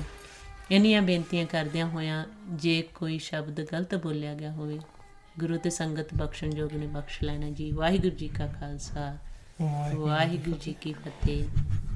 ਵਾਹਿਗੁਰੂ। ਥੋੜ੍ਹਾ ਜਿਹਾ ਨਾਲ ਐਡ ਕਰ ਦਿੰਦੇ ਆ ਕਿ ਜਾਣ ਤੋਂ ਪਹਿਲਾਂ ਇੱਕ ਤੁਹਾਨੂੰ ਸ਼ਬਦ ਦਾ ਸੁਣਾ ਦਿੰਦੇ ਆ। ਇਹ ਜੋ ਅੱਜ ਦਾ ਟੌਪਿਕ ਸੀਗਾ ਕਿ ਅੱਗੇ ਕੀ ਆ, ਪ੍ਰੈਜ਼ੈਂਟ ਮੂਮੈਂਟ ਦੇ ਵਿੱਚ ਮਨ ਦੀ ਸਥਿਤੀ ਕੀ ਆ ਅਤੇ ਪਿੱਛੇ ਕਿਤੇ ਸੀ। ਇਹਦੇ ਪ੍ਰਥਾ ਇਹ ਹੈ ਕਿ ਜਮਾਂ ਦਾ ਜਿਹੜਾ ਮਾਰਗ ਹੈ ਕਿਵੇਂ ਦਾ ਹੈ। ਮਹਾਰਾਜ ਕਹਿੰਦੇ ਆ ਜਮ ਮਾਰਗ ਪੰਥ ਨਾ ਸੂਝੀ, ਉਜੜ ਅੰਧ ਗੁਬਾਰੋ ਵਾ। ਕਿ ਜਿਹੜਾ ਜਮਾਂ ਦਾ ਮਾਰਗ ਆ ਉੱਥੇ ਦਿਸਦਾ ਨਹੀਂ ਕੁਛ ਵੀ। ਕਹਿੰਦੇ ਐਨ ਹਨੇਰਾ ਆ ਉੱਥੇ। ਨਾ ਜਲ ਲੇਫ ਤਲਾਈਆ, ਨਾ ਭੋਜਨ ਪਰਕਾਰੋਵਾ। ਕਿ ਉੱਥੇ ਕਿਸੇ ਨੇ ਭੋਜਨ ਨਹੀਂ ਦੇਣਾ, ਨਾ ਕੋਈ ਤਲਾਈ ਮਿਲਣੀ, ਨਾ ਕੋਈ ਉੱਥੇ ਜਲ ਆ। ਭੋਜਨ ਭਾਵ ਨਾ ਠੰਡਾ ਪਾਣੀ, ਨਾ ਕਾਪੜ ਸਿਗਾਰੋ। ਕਹਿੰਦੇ ਉੱਥੇ ਭੋਜਨ ਨਹੀਂ ਅਤੇ ਉੱਥੇ ਕੋਈ ਠੰਡਾ ਪਾਣੀ ਨਹੀਂ, ਉੱਥੇ ਕੋਈ ਪਿਆਰ ਨਹੀਂ ਮਿਲਣਾ। ਕਹਿੰਦੇ ਉੱਥੇ ਕੱਪੜਾ ਸ਼ਿੰਗਾਰ ਕਰਨ ਨੂੰ ਨਹੀਂ ਕੁਛ ਮਿਲਣਾ। ਉੱਥੇ ਹੈ ਕਿ ਕਹਿੰਦੇ ਗਲ ਸੰਗਲ ਸਿਰ ਮਾਰੇ ਉਬੋ, ਨਾ ਦੀਸੈ ਘਰ ਬਾਹਰੋ। ਕਹਿੰਦੇ ਉੱਥੇ ਗਲਾਂ ਦੇ ਵਿੱਚ ਸੰਗਲ ਪੈਣੇ ਆ, ਜਮਾਂ ਦੇ ਮਾਰਗ 'ਤੇ ਸੰਗਲ ਪੈਣਗੇ ਗਲਾਂ ਦੇ ਵਿੱਚ, ਅਤੇ ਸਾਡੇ ਚੋਟਾਂ ਵੱਜਣਗੀਆਂ ਅਤੇ ਘਰ ਬਾਹਰ ਨਹੀਂ ਦਿਸਣਾ। ਇਬ ਕੇ ਰਾਹੇ ਜੰਮਨ ਨਾਹੀਂ, ਪਛਤਾਣੇ ਸਿਰ ਭਾਰੋ। ਕਹਿੰਦੇ ਇਸ ਰਸਤੇ 'ਤੇ ਜਿਹੜੇ ਅਸੀਂ ਜੋ ਕਰਮ ਕੀਤੇ ਹੋਏ ਆ, ਜੋ ਬੀਜਿਆ ਹੋਇਆ ਹੈ, ਹੁਣ ਜਿਹੜਾ ਸਾਡਾ ਨਤੀਜਾ ਹੋਣਾ ਹੈ ਕਿ ਜਮਾਂ ਦੇ ਹੱਥ ਅਸੀਂ ਆ ਗਏ ਅਤੇ ਉੱਥੇ ਸਿਰਫ ਪਛਤਾਵਾ ਹੀ ਹੋਣਾ ਹੈ। ਬਿਨ ਸਾਚੇ ਕੋ ਬੇਲੀ ਨਾਹੀਂ, ਸਾਚਾ ਇਹੋ ਵਿਚਾਰੋ। ਕਿ ਸੱਚ ਪਰਮਾਤਮਾ ਤੋਂ ਇਲਾਵਾ ਕੋਈ ਸਾਡਾ ਉੱਥੇ ਬੇਲੀ ਨਹੀਂ ਹੋਣਾ। ਇਹ ਸੱਚੀ ਵਿਚਾਰ ਆ। ਹੁਣ ਇਹ ਡਰਾਉਣ ਲਈ ਨਹੀਂ ਕਹਿ ਰਹੇ, ਇਹ ਮਹਾਰਾਜ ਨੇ ਦੱਸਿਆ ਹੋਇਆ ਕਿ ਇਹ ਨਤੀਜਾ ਹੋਣਾ ਹੈ। ਦੂਜੇ ਪਾਸੇ ਮਹਾਰਾਜ ਨੇ ਦੱਸਿਆ ਹੋਇਆ ਕਿ ਜਿਹੜੇ ਆਪ ਜੀ ਵਰਗੇ ਗੁਰਮੁਖ ਆ, ਜਿਹੜੇ ਅਭਿਆਸ ਕਰਦੇ ਆ, ਸੰਗਤ ਕਰਦੇ ਆ, ਤੁਹਾਡੇ 'ਤੇ ਕਿਰਪਾ ਆ। ਮਹਾਰਾਜ ਕਹਿੰਦੇ ਅਧਿਆਤਮੀ ਹਰ ਗੁਣ ਤਾਸ, ਮਨ ਜਪੇ ਏਕ ਮੁਰਾਰ। ਜਿਹੜੇ ਹਰੀ ਦਾ ਨਾਮ ਜਪਦੇ ਨਾ, ਤਿਨ ਕੀ ਸੇਵਾ ਧਰਮ ਰਾਏ ਕਰੈ, ਧਨ ਸਵਾਰਨ ਹਾਰ। ਉਹਨਾਂ ਨੂੰ ਪਰਮਾਤਮਾ ਸਵਾਰਦਾ ਹੈ ਅਤੇ ਧਰਮ ਰਾਏ ਤਾਂ ਉਹਨਾਂ ਦੀ ਸੇਵਾ ਦੇ ਵਿੱਚ ਖੜ ਜਾਂਦਾ ਹੈ। ਐਸੇ ਗੁਰਮੁਖਾਂ ਦੀ ਉਪਮਾ ਹੈ।